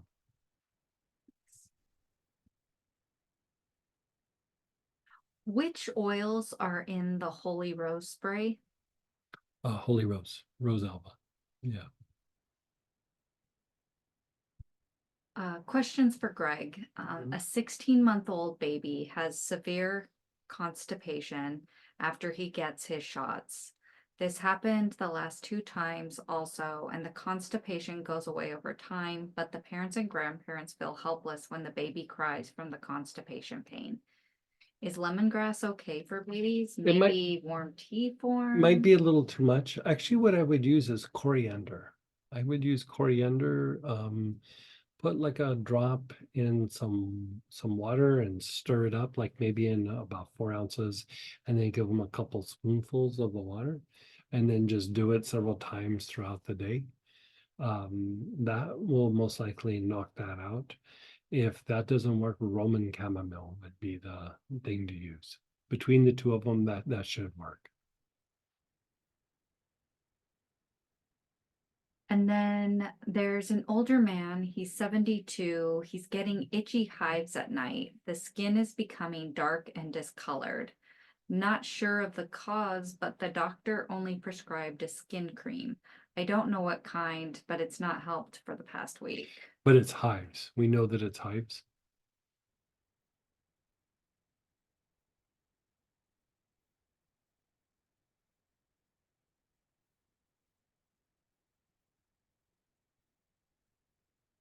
And yes, it is hives. I would have them use quercetin, which is a bioflavonoid.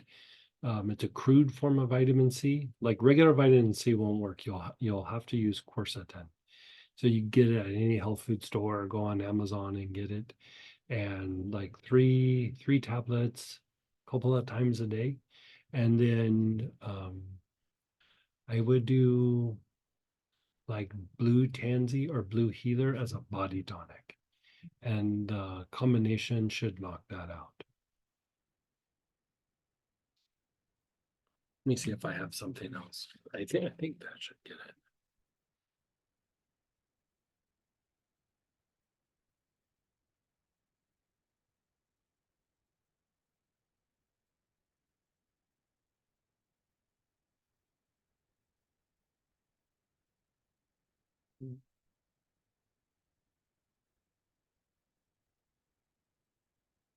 Let me look up one more thing. What if it is a rash? He said hives, but maybe he meant rash? It sounds like hives. Um,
And there's been no exposure to anything. They're not like hiking or doing work out in the yard.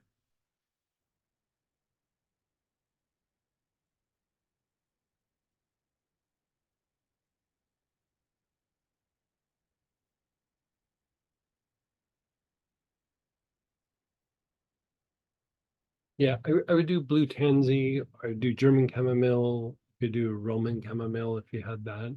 So some form of chamomile for the blue tansy. And then I would also do the quercetin. Yeah.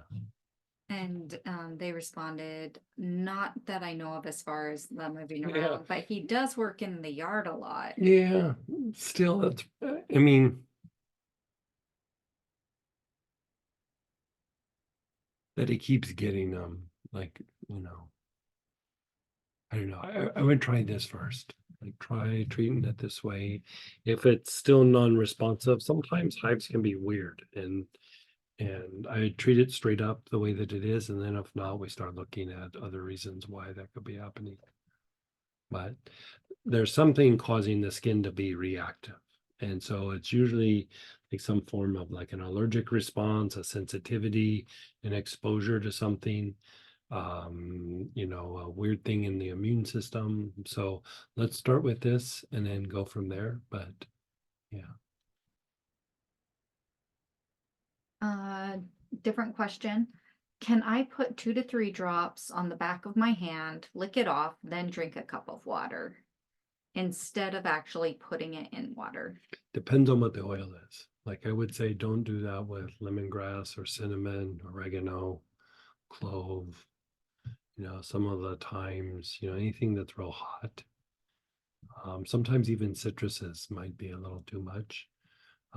Melissa even might be a little much. But other things, you know, yeah, you could totally do that. But things that are potential irritants, it'll irritate the hand. But like if you take lemongrass by itself, sometimes it causes the stomach to be upset because it's too strong. You need to have the liquid mixed, you know, with it. So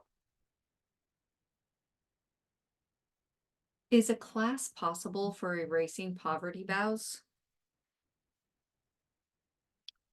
yeah.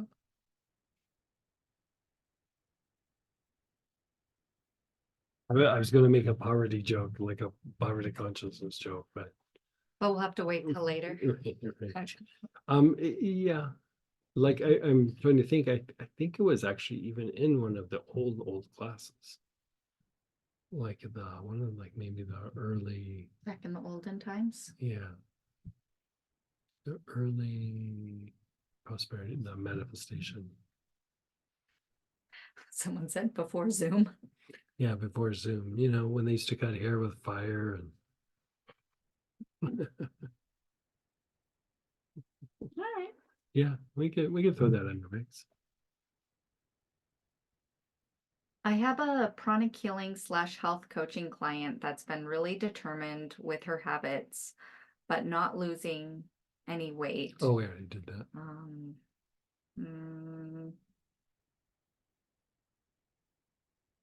Oh, I think because yeah, they're okay. For cancer calories, can she go to salty foods, soups, i.e. coconut milk soups, miso, chicken soup, Yes, lentils? yes. The only thing that I would say with cancer, try to reduce the meat as much as possible. I mean, if somebody's like eating meat every meal, that might be pretty hard. But not just energetically, but even Western medicine has recognized that the reduction of animal protein helps to reduce the growth rate of tumors. And so I would say, you know, back the meat off if you can. You know, if not, it is what it is. But you know, I've had some clients that would do it, some clients that didn't, and it's just with cancer, you know, most conditions you're trying to stimulate the body to help it help itself or, you know, stimulate a process. Cancer and certain viral conditions, it's a bar fight. Like you just start trying to, you know, go at it with everything. And so if they'll do it, great. If not, I completely understand and no worries. You What if I can't afford the time for the poverty vow class? know.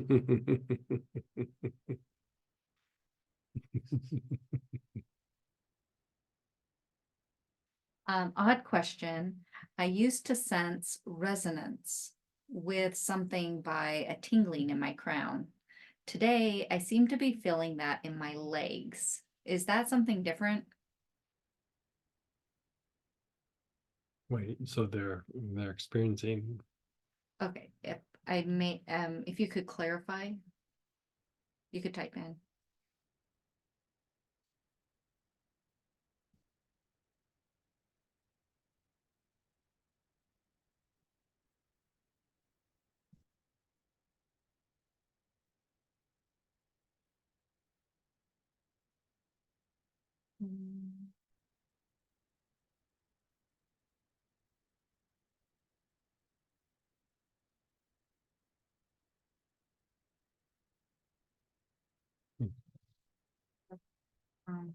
Oh, here we go.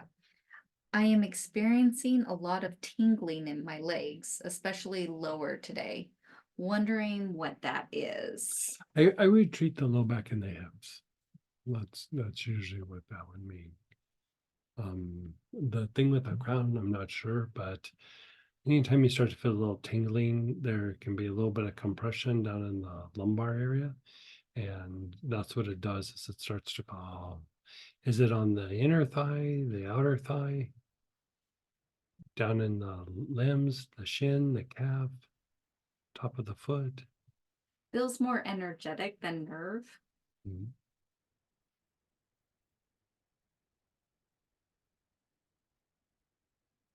But what, calves mostly. Treat the low back and the butt cheeks. Yeah. Like put things on there that are either muscle relaxing or antispasmodic. Even energy will be restricted when the tissue's tight. So.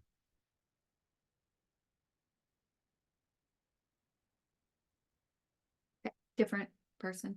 I was having a chat with a friend last night, and they mentioned that sometimes their awareness, what's best to do, but lack of will to act on that awareness. Is this something that could be addressed with essential oils to enhance willpower? So, one of the aspects we're addressing on the weekend. Yeah.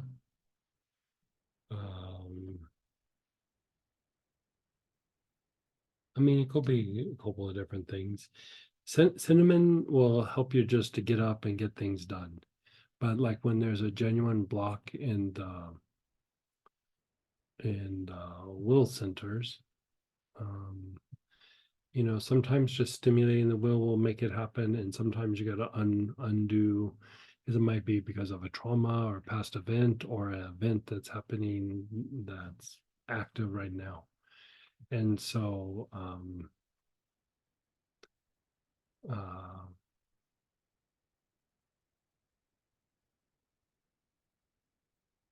easiest answer would be use cinnamon, inhale it, take a few drops internally, and see what happens. A deeper part would be to work the will centers and the spine and unwind that aspect. And that's a little bit more complicated. That's part of what we're addressing this weekend. But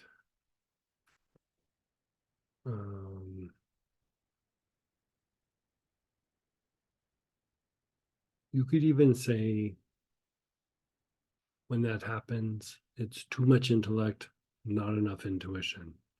So if we want to make it simple, you could work the three brains from the bottom up: the sex, Mingmen, solar plexus, back heart, brain, crown. And you would use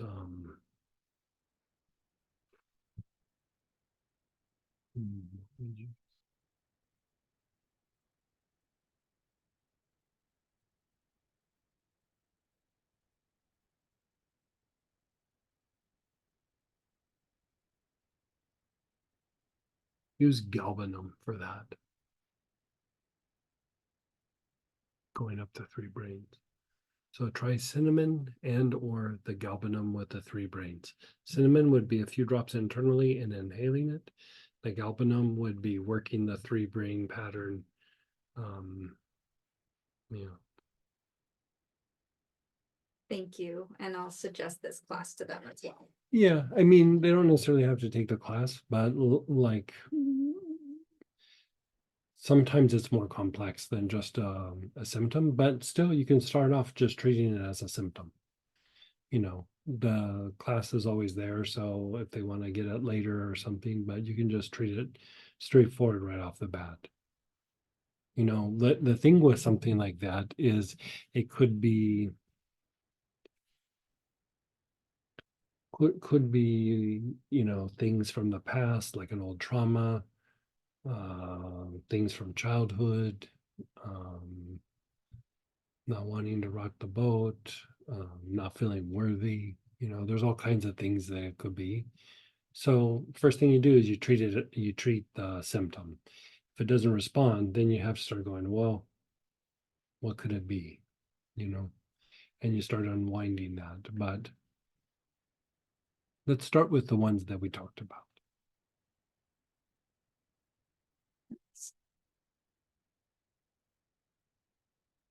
Question, will Uncle Bob 2 use the same oils as Uncle Bob 1? Should I get a new kit?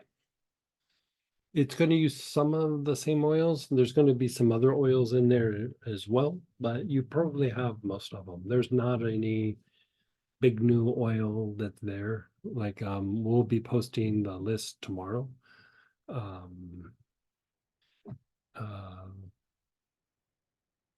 You know, etheric cords or ironbark eucalyptus, you know, one you could use the protection blend, but you know, in the Uncle Bob one, there was the Sentinel blend. You could use that one instead, you know, so most of the stuff is going to be pretty straightforward things that you probably have. So, you know, you evaluate what you'll need, and we'll go from there. Yeah. There is one section where we're building shields, and so there's a bunch of choices of different oils for strengthening the energy body's inherent ability to protect itself. And so, but all of those are things that we've been using for a while. So, How is Uncle Bob 2 different than Uncle Bob 1? yeah, we're going deeper. We're going to talk about different kinds of Uncle Bob. We're going to talk about protection, reducing absorption of negativity from people, including Uncle Bob. You know, there'll be a little bit more protection and deeper ways of undoing the effects of being around Bob, and then talk about different kinds of Bobs and how to prepare for your own little personal Uncle Bob. You know, if Uncle Bob is super opinionated and a little bit of a blowhard versus somebody who's aggressive versus somebody who's a bit of a manipulator, you know, you might use the same oil, but you might do it in different ways, you know. So you'll be using Uncle Bob blend for a lot of that, but you'll apply it in a little bit different way each way.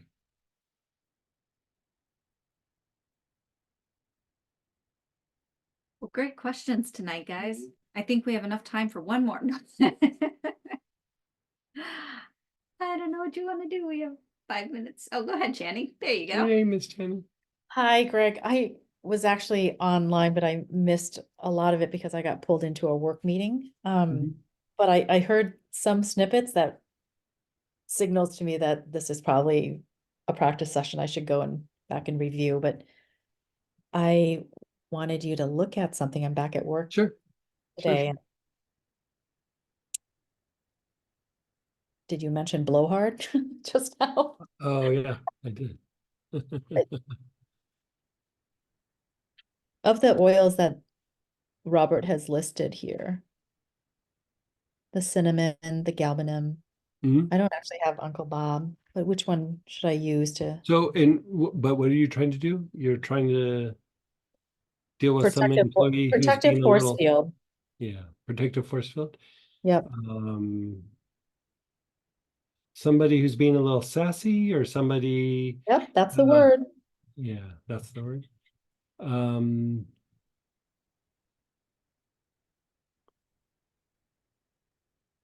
Do you just have some camphor? I do. Camphor or the protection blend?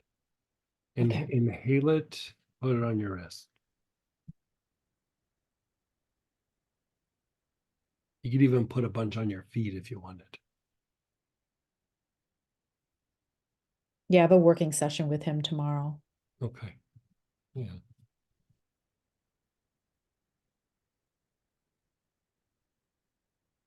do a little bit of etheric chords between you and this sassy person. Person is being a little sassy. Etheric chords. Yeah, just helps clean up what's in the past. But you know, a lot of times it's not about your guys' dynamic, it's about the dynamic of whatever place he's at, and Mhm. you know, attitudes and opinions. And when you clean up the chords, let's just say it can increase or improve the level or degree of communication, especially nonverbal communication. And then